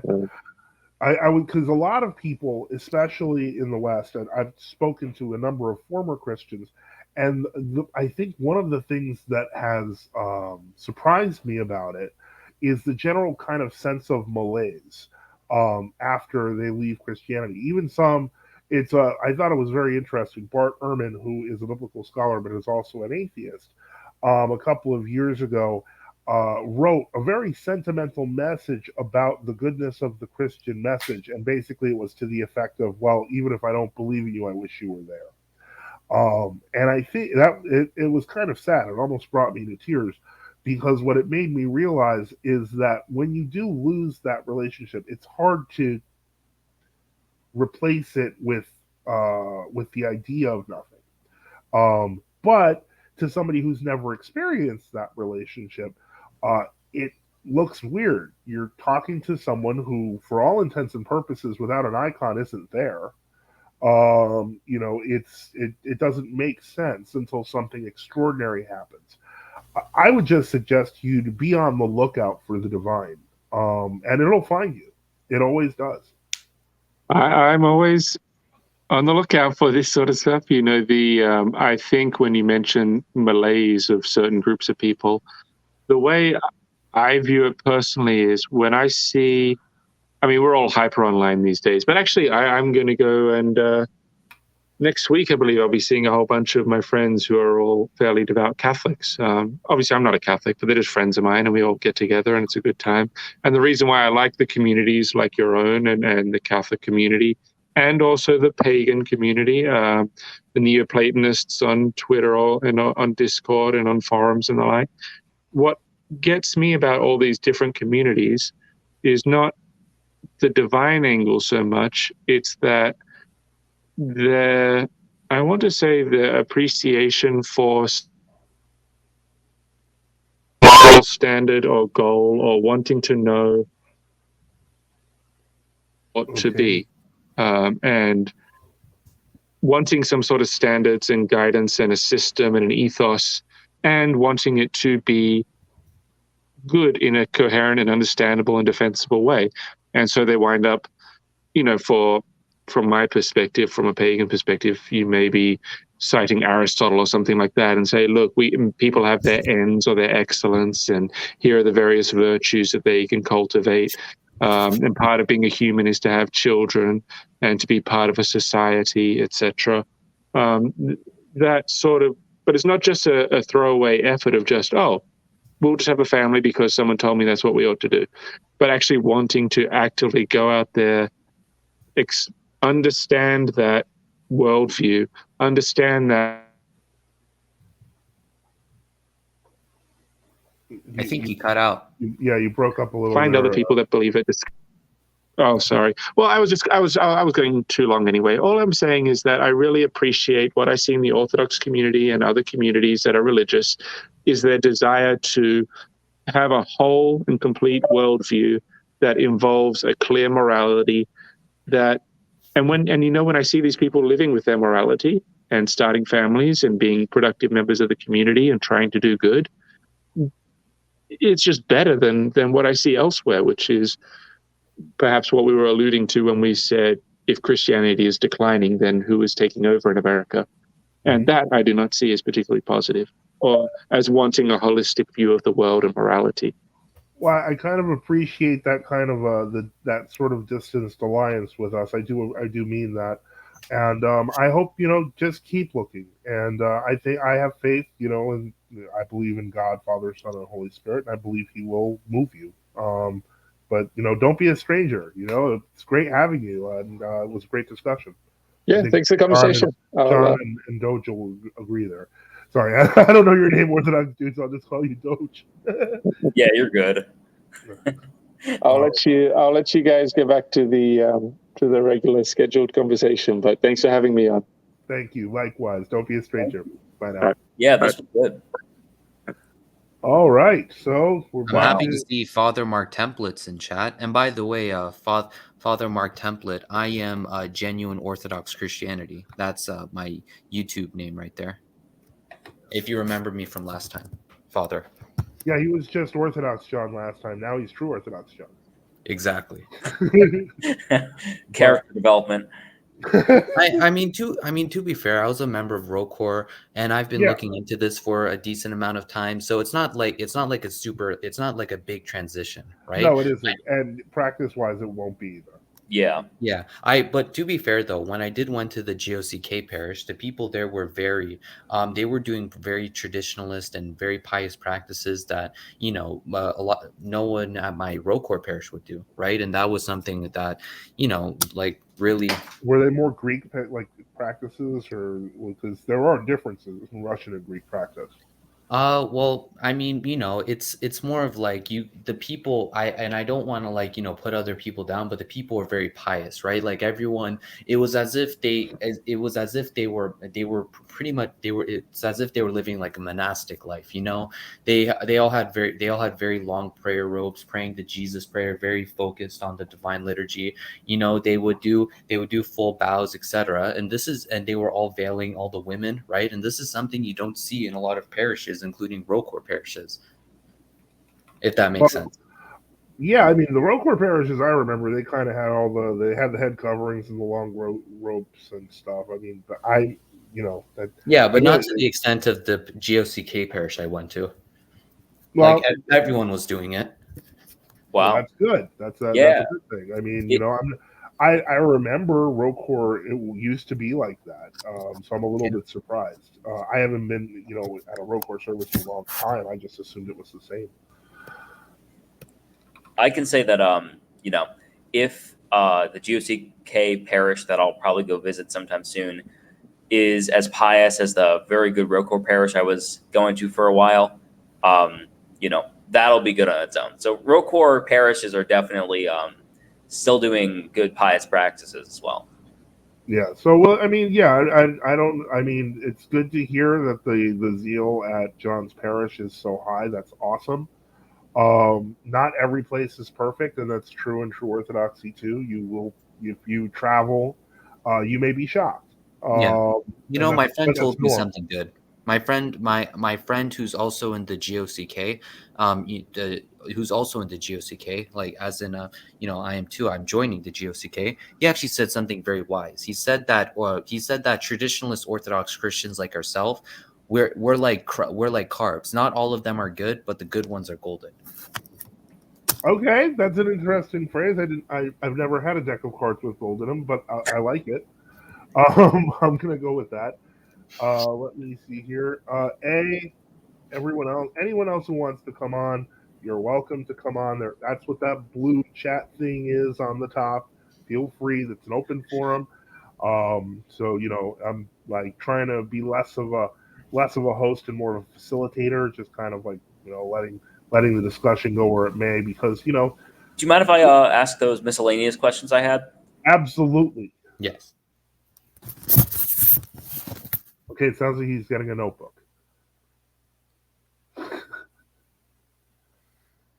Yeah, I mean, by the way, A knows who I am, apparently. I don't know who A is, but yeah, if you want to come up here, we can discuss on the essence energy distinction. I'll just sit back. Unless I hear heresy, in which case I'll say something. All right. I think Doge is back. Oh, yes. Here, let me just, he asked for my Discord tag, so I'm going to give that to him real quick. All right. Yeah, no problem. Here, I'll just put it down because some people from the last video, they wanted my Discord tag, so I'll just put it in, I'll just put it in the top chat, in the live chat right now. So if anyone wants to message me, let me know. I left, he left. Yeah, hopefully he'll be back. He had questions, and feel free to join the chat. Yeah, but I kind of left all the servers I was on Discord out. I'm still like messaging people in private, well, a select group of people, but yeah, I left pretty much all the Discord servers I was on because I'm kind of done with internet and online orthodoxy, or quote orthodoxy. Yeah, the thing is, it's limited, and this is why for the past 2 years I've been just saying, because so many people are on this online orthodoxy. Just go to church. It's all you have to do. Once you do that, it changes everything. But it's a hard thing. It's a hard thing. But in any case, I feel bad. I wanted to answer Doge's. I should call it. Maybe I hope I didn't offend him by calling him Doge, but that was his picture. But in any case, Yeah. Hopefully if he he'll has, come back on. yeah, Maybe because just I'd love to connection issues. answer questions. Questions are great. And so that's good there. But again, so we've been going about an hour and a half. It doesn't feel like it went really quick this week because there was a lot of discussion there, and that was good. And so it's we'll see. I'm kind of hoping. Okay, he's back. Hold on one moment. All right, welcome back. Long time no see. Yeah, you vanished. We were like, oh no, he was going to ask some questions. Don't worry, we're afraid of no questions. Oh, okay. Did you hear everything I said, or just the questions part? We didn't hear anything. You said you were dropped off. going to go get some questions. And then, Okay. Yeah. Okay. So, shoot. My first question is actually about. I think I can call him Saint. It's pretty clear. Saint Justin Popovich. I was wondering because. Okay, so the old calendar controversy was like 35 when they had the local ruling against it, and it started in 24. Yeah, and it started in 24. Then the lifting of the anathemas was 65, 64 maybe. 69. Yeah, Authengoras, sorry. Oh no, 65. You're right. Mm-hmm. So what I'm wondering, Authengoras of sorry memory did that. Yeah. What I'm wondering is, so Saint Justin Popovich or Popovic, I think it's Vich. He lived until 79, and clearly, again, fought for orthodoxy against ecumenism. And the Serbian Orthodox Church never, even to this day, adopted the new calendar. So what I'm wondering is it by default a situation where if there's a heresy going on in a local church, that it doesn't, I guess, automatically spread to other local churches? Yeah, no, it's never. And this is where it's never that simple. And even the case of Saint Justin is not that simple either. It's important to remember he actually broke communion with the patriarch before he died. Right. And so, but now many people point out, but he didn't break communion with the rest of the hierarchy. Yeah, but he broke communion with the patriarch of Serbia. Like, you can't just discount that. That's important. Yeah, absolutely. Because of his involvement in ecumenism. So, you have to do something. Mm-hmm. But the answer is never as clear cut, especially in the early years. One thing to remember, for example, a lot of people have pointed to saying, for example, the Orthodox Church of Greece declared the state church to be graceless. As you originally pointed out, that was actually a response in 1935 to what the state church was saying about them. Because the way they actually originally phrased it was not only that the old calendars were graceless, but that their baptisms and their marriages were invalid. These are two of the most central things in a person's life: your baptism and your marriage to your wife, and then obviously the baptisms of the children with that wife. So it was a really immoral way to phrase it, and they did do that, and so that's what caused the old calendarists to issue a counter. And then the hardening of grace became a question, because what we find is even when they made that declaration, there is a book that is called, hold on, I'm going to just have to look it up. But what I would suggest, because it does provide more background on this situation. There was a period where, of course, the Matthewite and Florinite schism began, and there was a book, and I want to say, was it Exclusion, that was put out by the Synod of Resistance, that actually has the letters going back and forth between Metropolitan Chrysostomos and Bishop Matthew, and the arguments around their respective positions. Because at that point, Metropolitan Chrysostom began to say that there was potentially schism, but not actual schism. At which point, if you could, Father, could you send me that if you have that? Yeah, well, it was put out by the it was put out again by the um, it was put out by Aetna, and I want to see if I can find Well, if you could just tell me the website where I can find it, I'm sure I can find it easily.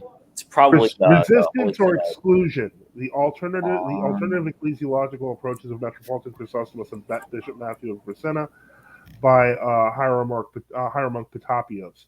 Man, This that just rolled off your tongue and rolled over my head. Yeah, I'm gonna just copy this because it's so big. It's from the Center for Traditionalist Orthodox Studies, but definitely when you want to get into these questions of, and I'm putting that in the big chat here for everyone.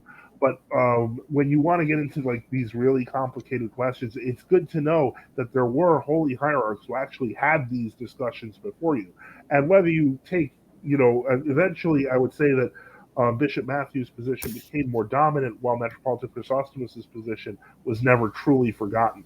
But seeing them on paper and seeing these holy hierarchs arguing it out makes you realize that they really took this seriously. That it wasn't like, because you're talking about the spiritual fate of millions of people.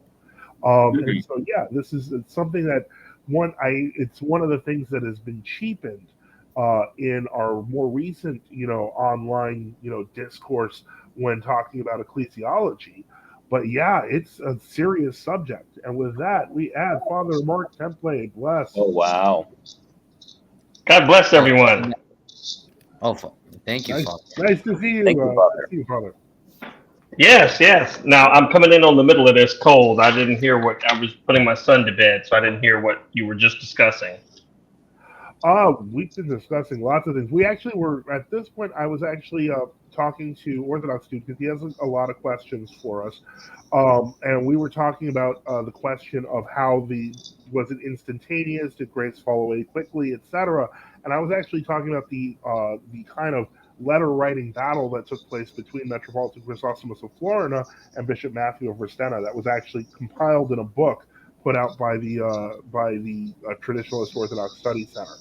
And so I put the title in there so people can read it, because it gives people an understanding that this was not just willy-nilly discussions and the way people cheaply throw around the world schismatic, etc., so on and so forth, that these people were genuinely aware that these had real ecclesiological implications of what they were doing. I found it. It's $8 on that website.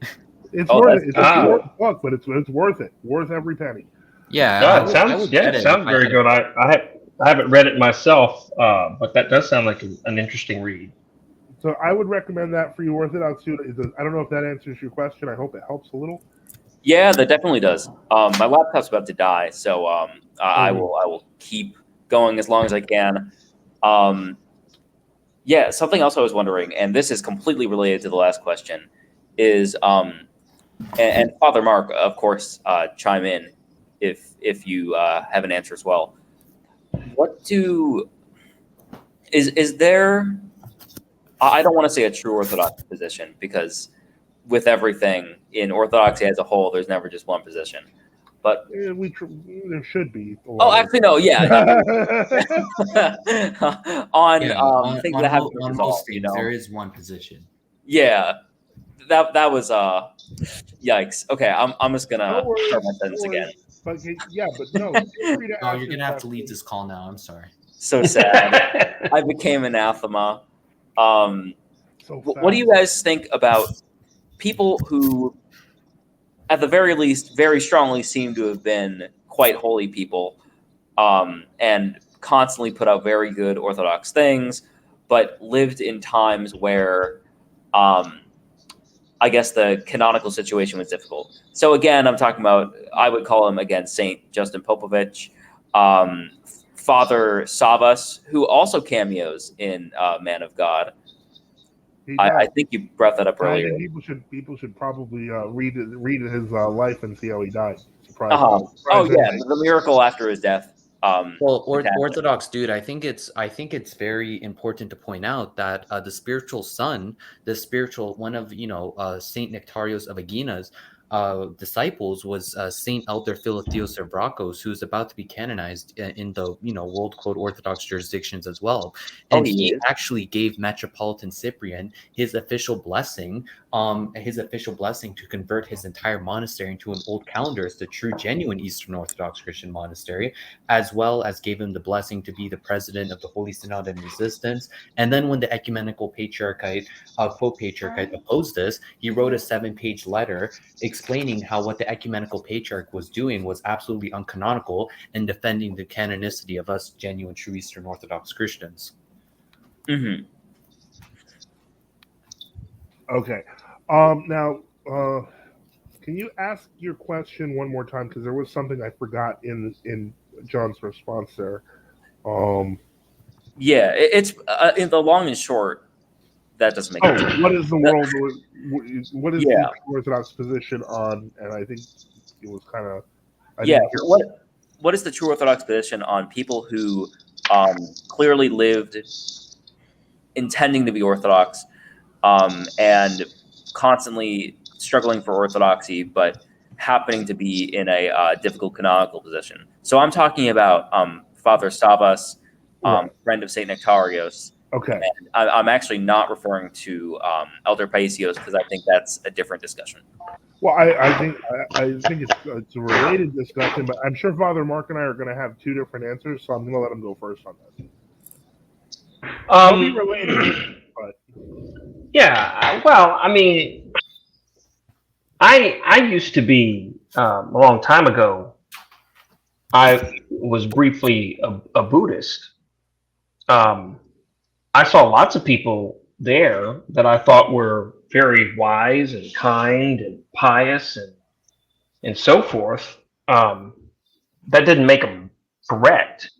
In other words, what attracted me to that was I felt like, well, these people really have the right questions, or at least they frame the problem well, that all life is suffering. And I thought, wow, this is great. I'm going to tap into some answers here. Well, their answer was that you essentially need to save yourself. And I thought, nah, I can't do that. I don't believe that's true. And, I'm sitting, I can still remember it like it was yesterday. I'm sitting in this Buddhist temple in Baton Rouge, the Tambao Temple. And I'm the only white person there. It's a Vietnamese Buddhist temple. I'm sitting there with this other lady. We're talking about how great Buddhism is and everything. And she says, yeah, it's so great and wonderful, so forth. Because, there is no God who's going to come and save us. And I'm kind of nodding in agreement. And that night I couldn't sleep a wink. And I said, I know that's not true. I know that that's not true. I don't know what I should do about this, but I know that's not true. Now there's lots of people that are going to this place and they were wise and they were helping me and they were telling me what they knew. But just because a person is pious or seems to have some good intentions doesn't mean that they're correct. So I think you have to separate what seems wise or pious on the surface and say, yeah, that's all fine and good, but what about the correctness of the doctrine? Because we're not called upon to just be pious people. We're called upon to have a true confession of the faith. Because I've met lots of nice people, lots of pious people, lots of people that some would even consider and call holy. That doesn't mean that they had figured everything out in the correct way. What we're looking for is consistency with everything that has been believed by Christians at all times and in all places. And when you're a part of the innovation, even though you yourself might be more pious than I've ever thought about being, you're still part of a very bad idea. That's my take on it. Yeah, I mean, it looks like we're, that Orthodox dude has, I guess his laptop ran out. I'm gonna, if he gets a Yeah. chance to re-listen to this, here's my take on it because he was making a specific reference to, I believe Saint Savas was a disciple of Saint Nectarios. But because he had to the spoiler alert it for people, on the day of his death, he was, Saint Nectarios's spiritual son, and on the day of his death, he began, when he was going to sleep, talking about God talking to him, and he began chanting the tropar of the Annunciation. Now, at this time, the monastery was on the new calendar, so none of the nuns understood what he was doing until some of the older nuns realized he was, in fact, chanting the old calendar date of the feast as he died. So that's I think, it's not. I don't think it's too complicated. I have no problem with calling him a saint, but I think the deeper question here, and the one that we honestly I think he was trying to get to, is in a case where you have like this worldwide heresy and fighting, so on and so forth. Are there people who are can be saints on the other side? But the only honest answer you can give in that sort of situation is, I don't know yet. If we look at the Miletian system, and always use this as an example, there were three different factions within the church, but all of them have saints the church recognizes.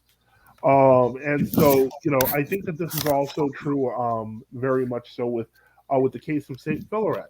In true Orthodoxy, we take it as a given that he's a saint, not realizing he's not recognized as a saint yet, even though he has many partisans who believe he's a saint in World Orthodoxy. And at the same time, that leads to the comical reality of having five different glorifications for the same person.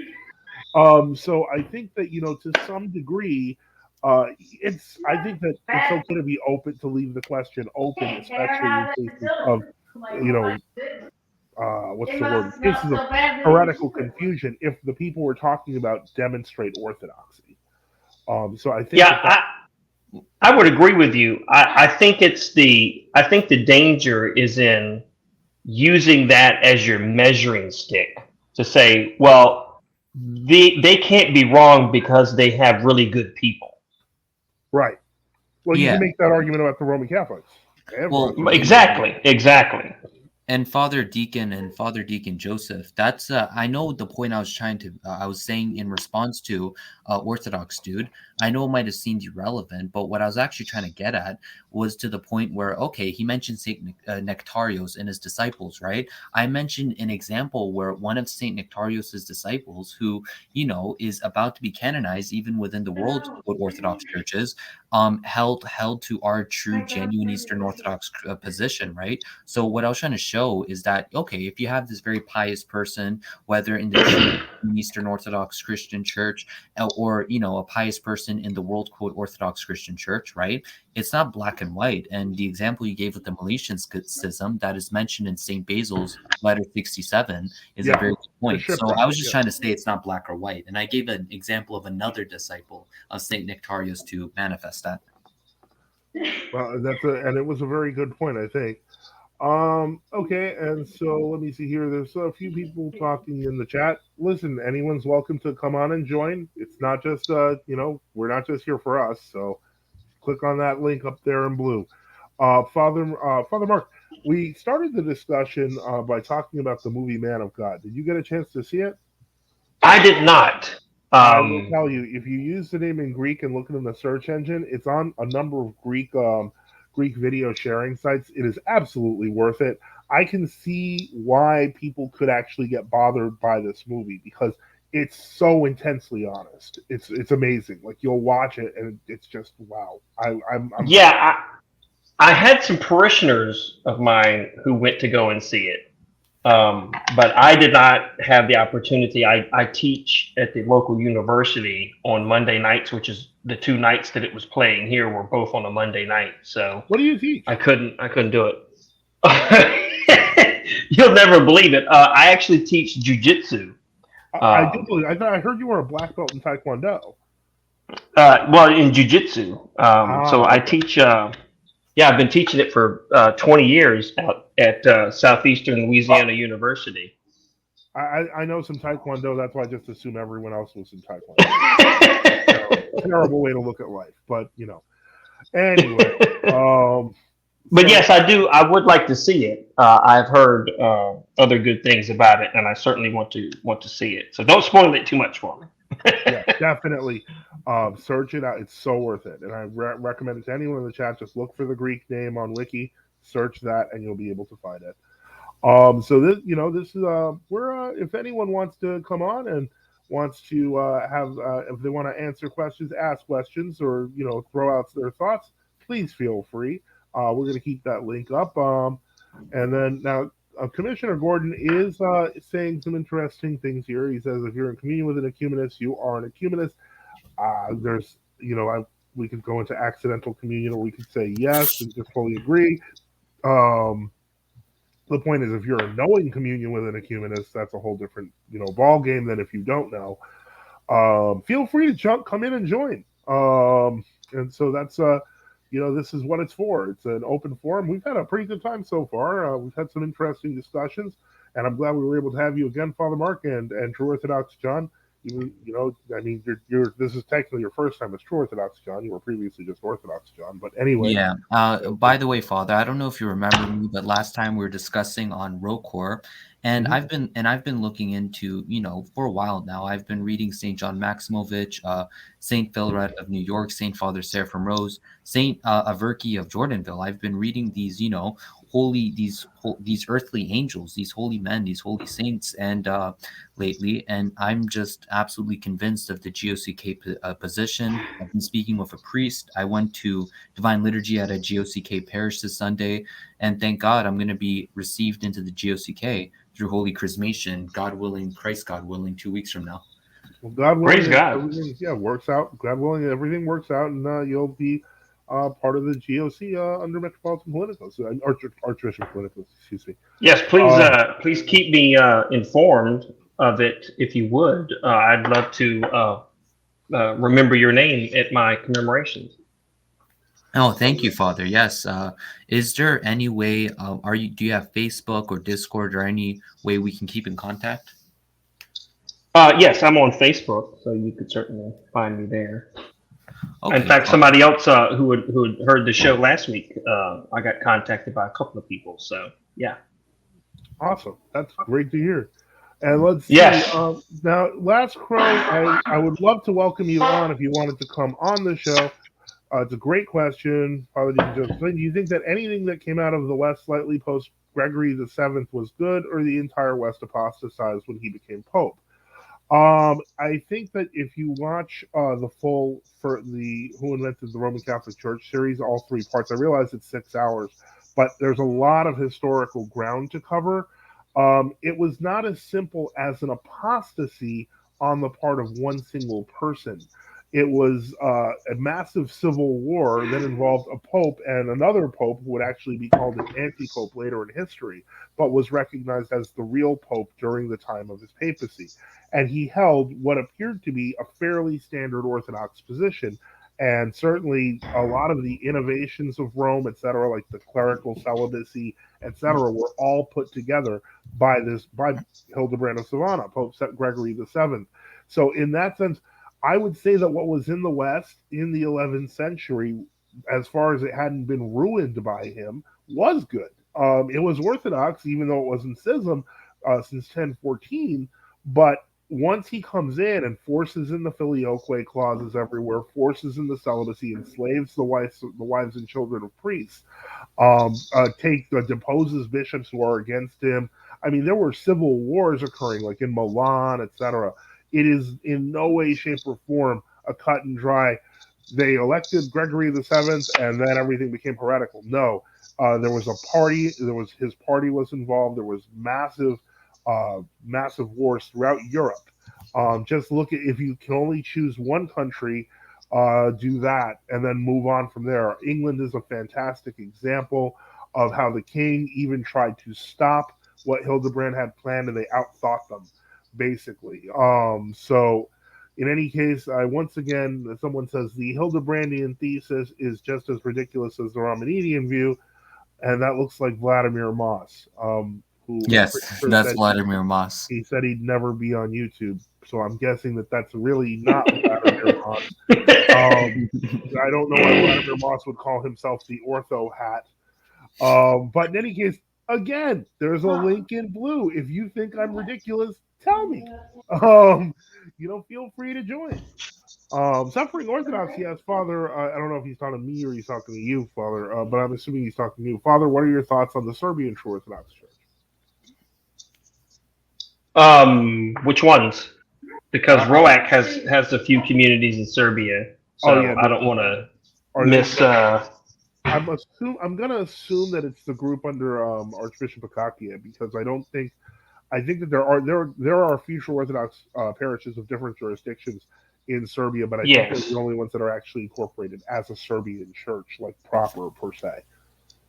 So if he's asking about under Akaki specifically, I guess I could. The position that ROAC has taken seems to be one of, we're just not going to go there.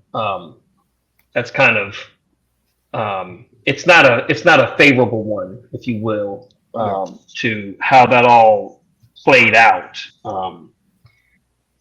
specifically.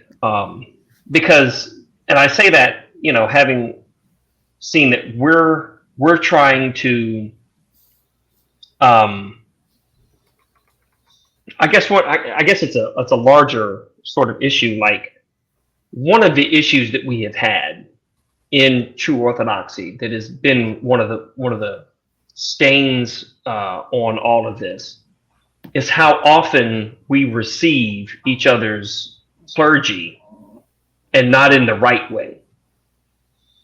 And so ROAC has been very careful, especially the last few years, of when we have received clergymen from other jurisdictions of true Orthodoxy, we do so properly with a letter of release and so on. So we're trying to play nice, if you will, with everyone else, so that we can say, well, this is the first step you take if you're trying to have some sort of view that, okay, we're all Orthodox. We all recognize each other as having jurisdiction over something.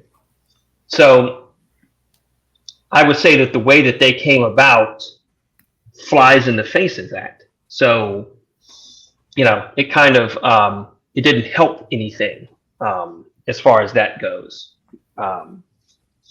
So yeah, we just kind of take the position of that's not anything that we want to side with or get involved with from that standpoint. But it's a good thing, Father. At least all of us true, genuine Eastern Orthodox Christians, whether that be ROAC or the GOCK, as like myself, or the RTOC, right? I'm just glad we're all in agreement to stay away from Gregory of Colorado. Well, that's true. But yeah, I mean, I'm not saying that they're not Orthodox. I'm not saying that, and I do, have some dear friends that are in the STOC, and I'm not detracting from any of that at all. It's just the way that it went down certainly doesn't seem to be in accordance with what the ideal would have been. So we've kind of not taken to saying like, well, we're going to go make a statement about it. No, we wouldn't do that. But it's just been one of those things that we kind of looked at it as, let's not go get involved in that at all, or show some sort of approval for such a thing. Well, I've noticed that a couple of people are really big on going off on what I have said in the past concerning Hildebrand and the papacy in the chat, particularly the Ortho Hat, and it looks like there might have been some Augustine fan here. But I'm gonna try to skip past most of it. This I will just put up. The West was apostate except the Holy Orthodox Anglo-Saxons until 1066. You're incorrect. The Orthodox Spaniards were still Orthodox until 1080. Orthodoxy in Milan lasted until I believe 1072 with the civil war that erupted there, and those are just three examples. I would say that I would point out, and Bishop Enoch has pointed out the example of Bavarian monasteries, which not only refused to use the Filioque, but also refused to accept the papacy of Hildebrand, I believe until 1100. So no, you're just wrong. And that's actually what I'm going to say there. As for this comment, I'm not even going to address it. It's these are in some cases, especially when you're talking about things like Rabbinus Maur or Ariana, these are historical non-issues. As for the preponderance of the Filioque, I'm sure Bishop Enoch would probably love to come on sometime and point out the latest discoveries of manuscripts where the Filioque was sloppily inserted by a later hand, as we find more and more of otherwise. But if you want to keep believing your legend, you can go right on ahead. Or you can come on the show and discuss it. I mean, to be completely fair, I mean, I know this guy's not Vladimir Moss, but he's certainly acting like him in many cases. No, I don't. I think he's definitely. I mean, wouldn't say that. I've spoken to Vladimir Moss many times over email over the years, and he's never this gruff. Vladimir always had some level of what's the word I'm looking for. I feel, we mentioned this last time. That guy, True Orthodoxy. Yeah, what's his name? That guy. Yeah, that's his name, True Goatee Orthodoxy, guy. and then he has it in Germany. Wari. Yeah, Wari. That's what I called him that. He said you can call me Wari once in an email, so that's what I'm gonna go with. Yeah, so Wari. So could be Wari. Yeah, I mean in German, I think the W is pronounced as a V sound, but Wari. Yeah, but I think, but Vari or Wari, whatever his name is, it's still a mystery. But I like some of his videos. I think some of his videos are good, but at times he could, he talks a lot about Vladimir Moss, and some of his videos are kind of harsh. So I was just kind of making a light joke on that. But I think the best comment I've seen so far has just come out of nowhere, and it says Archbishop Gregory. He's based at a Giga Chad. I think we're not talking about the same Gregory. I hope not. I hope, yeah. I hope you're not talking about the Archbishop Gregory we think you're talking about. Sweden, do you think that King Canute IV was an Orthodox king who died in 1080 fighting the Normans? I've always gone with 1066. I see no reason to change that. Artok Hamburg is a good guy. Well, you're defending him very, very, are you Artok Hamburg? Okay, Gregory of Denver is based. Okay. Gregory of Denver wouldn't let you wear that hat and an icon, buddy. Stop. This is ridiculous. These people are just looking for the best jokes. For all we know, these could actually be the pagan guys from earlier, and now they're just trying to see what they can say that's most trolling. I mean, they have enough alt accounts to pull it off, so it's definitely a possibility. Yeah, if you want to, tell me about how your great cult is from Colorado after being there a couple of months. I don't know why. The first time I started watching Gregory of Colorado, the first video I saw from him was when he was attacking the RTOC, synods, right? And I saw the name GOC America. At first, I thought that he was part of the GOCK. Then I came to the realization that that's the furthest from the truth. I thought that it was funny because he's always had this habit of trying to make videos where he's the only true bishop. And I remember he used to have on Vimeo, and it was my favorite thing that he had one for the Milan Synod, because just right in the middle of it, he mentions this written by Sweden, a Joseph Sweden, a disgusting individual. I heard. It's kind of.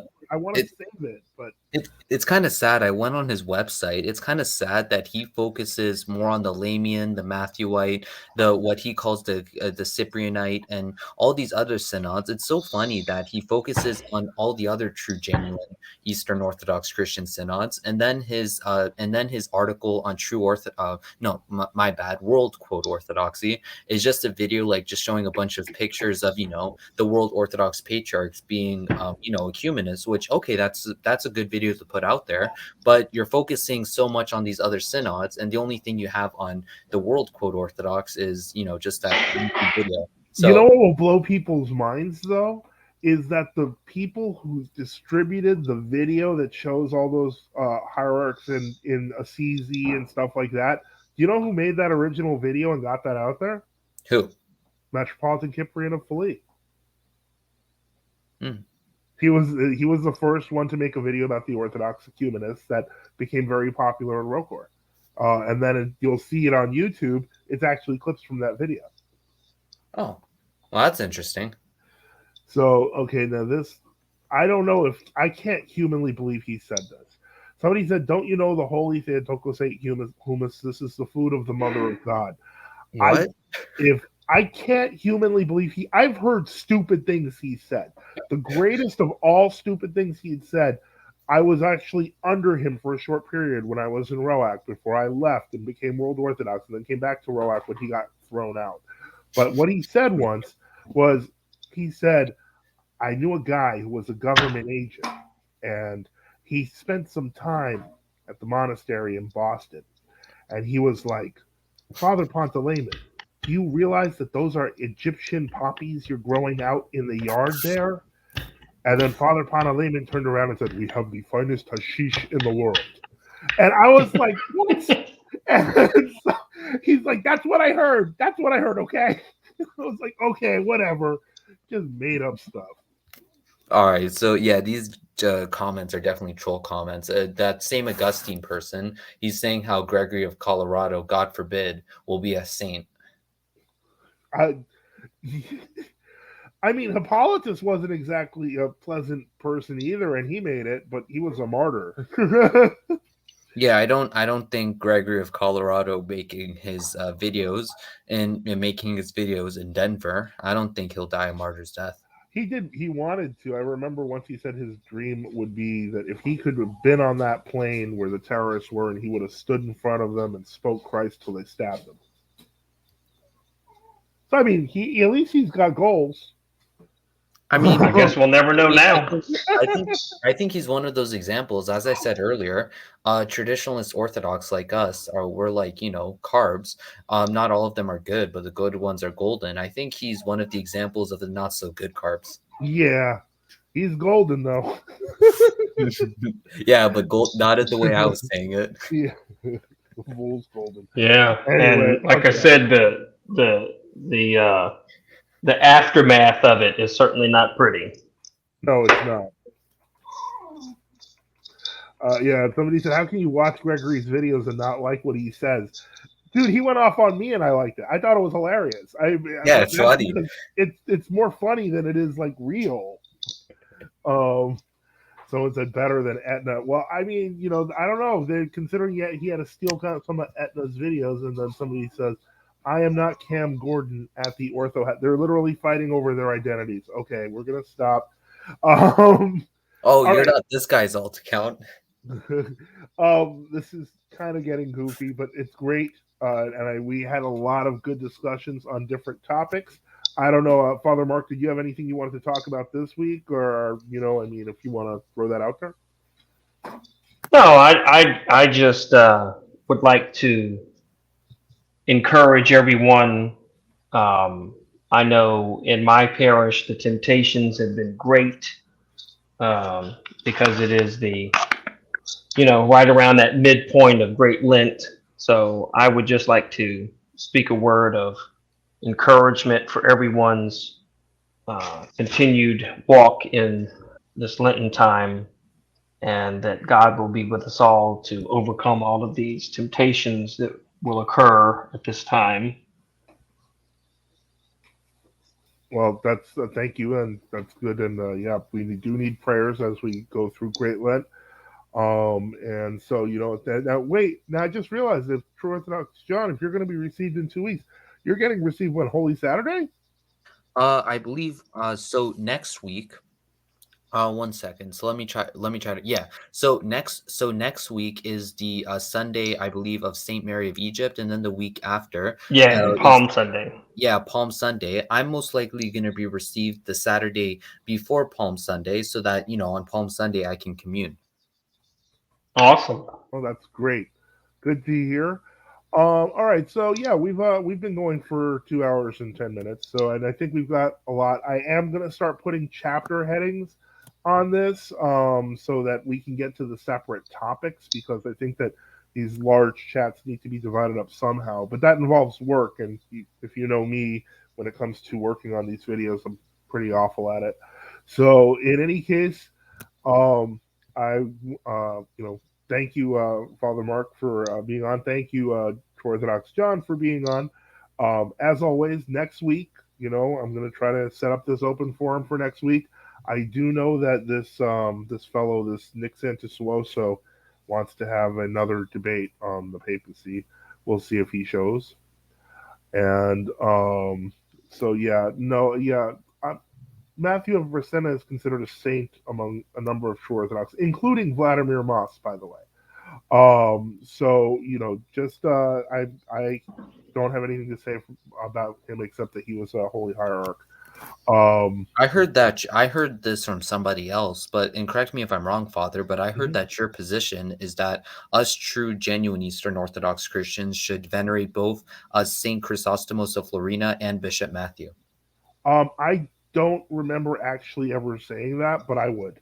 And I mean, I'm not against that at all because I think that they're both correct. Okay, so in the GOCK, from what I've heard, actually, before we get off the stream, I had a question on this. Sure. So the RTOC and concerning Bishop Matthew, and Bishop Matthew, I thought, I as a member, well, soon to be member of the GOCK, we ought to be against Bishop Matthew because of the Florentine Matthewite schism. Well, you can't be against someone who's not alive in the first place. So he's passed on. So I don't understand people who have an axe to grind against people who have reposed in Christ. So there, but I would say that even recently, one of the causes of the break that the Kirikites were mad about was the fact that one of the bishops of the Matthewite Church actually did admit to being in communion with Rokor, and by extension the Florinites. So from my perspective, and this is just my perspective, once the two groups were in communion with Rokor, which was the case for about 4 years, they were all in communion. And so once that happened, canonical rules are canonical rules. You need a certain number of bishops to depose the other. You need a certain number of bishops to hold a synodical court. And 12, 12, I believe it is, right? It's 12 plus the Metropolitan for a bishop, and that's one bishop. Yeah. And so it's 12, 7 for deposing a priest, and 3 to depose a deacon. 6 plus 1 and 3 plus 1, yeah. And so, but the point is that after things fell apart between the Florinites and the Matthewites in the 70s, they were just throwing out these accusations at each other. Then the Callistite schism happened, throwing out even more accusations, which became the Synod of Resistance. Everyone was just like, you're Mr. This and you're Mr. That, without so much as a canonical trial. And when you do that, you create chaos. But what you don't do is you don't create. If you're creating chaos, you're not creating order. And this is part of the reason why I think true Orthodoxy in Greece was very disordered and is far less now because they're doing things much more responsibly than before. Yeah, thank God. Glory to Christ our God. Everyone. So, I would say take the example of Metropolitan Pavlos of blessed memory. Go say hi to your Matthewite friends. There's nothing wrong with walking in their churches and vice versa. If everyone who was true Orthodox would befriend each other, we would be a better example. And that's what I think what we have to do. Well, I'll definitely speak with my priest, who will soon be my spiritual father. And yeah, he's follow GOCK. his rule right there. I'm speaking general advice from me as how I see it. I'm not a spiritual father. I'm a deacon. Father Mark is a spiritual father and may have a different position, but I don't know what his would be because it's a different church. Well, I guess my second question would be is that I've heard, and maybe my priest was referring to somebody else, but he said that given the circumstances, he would allow people from the RTOC, right, to commune, right, at the GOCK parish I was speaking about. Again, I could be misquoting him. He could be referring to a different synod of the RTOC, but what from Yeah, what I've heard. they almost negotiated a union before. Well, from what I've heard, the RTOC, this is what I've heard, and I could be wrong on this, but I heard that the GOCK and the RTOC have condemned the Lamian Synod, and then the RTOC and GOCK have condemned each other. That's what I've heard. Well, it's what I get. I think I brought up last week when we were discussing this. The Lamian Synod or the Macarian Synod and the Kalinico Synod are literally headquartered in the same building. So the harshness that they had at the outset of these schisms has really mellowed down, and it's not really the same as it used to be. I think people become more aware that when you're trying to be Orthodox and be a good Orthodox Christian, finding new enemies every week isn't the best way to do it. No. So, all right, but have the RTOC, and I'm assuming he's referring to the Tikhonites. I believe that's the synod that, for example, Ware promotes, right? Right. Yeah, I got confused when you said Tikhonites last time because Tikhonites used to be a term also used for the Catacomb Church in Russia. Yeah, that was under the blessing of Saint Tikhon. Yeah, but to call the RTOC today is a different body because they actually descend from Rokor. Yeah. Specifically, the whole the Rokor V, and then they split from there. Yeah, so from what I've heard is that the RTOC and the GOCK, which I'm a part of, soon to be part of, I heard that they've condemned each other. But then I'm also hearing different accounts that, on an unofficial level, the laity, they commune with each other. Right. I would say it's more like, yeah, and you're absolutely right. What it comes down to, right, quite frankly, is there's political posturing and then there's real life. It's sort of like orthodoxy on the internet versus real life.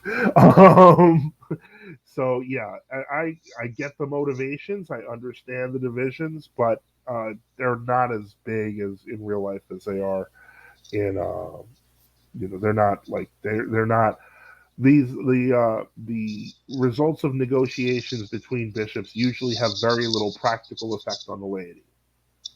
All right, well that's good to know. I'll definitely speak with my priest on this, and just glory to Jesus Christ for everything, and yeah, may our Lord God, King and Savior Jesus Christ preserve His true and genuine Eastern Orthodox Christian Church. Well, amen to that, and to all of you in the comments having so much fun at our expense. Thank you. You are welcome to come on anytime you like with a microphone and use your voice. But perhaps if you're simply amused by writing goofy things, well, they're probably just bots. Oh no, these aren't bots; they're children. Father, having 10 alt accounts does not mean that your microphone is fixed. So it doesn't matter how many. With that, I think we'll leave with Father Mark, if you can give a blessing, and then we're going to take off for the evening. May God's blessing be with all of us and with all the people who might come across this and hear this. May it bless them and lead to their salvation. Amen. Amen. Have a good night, everyone. We're going to Good night. Good night. God be with you all. Even the chatbots.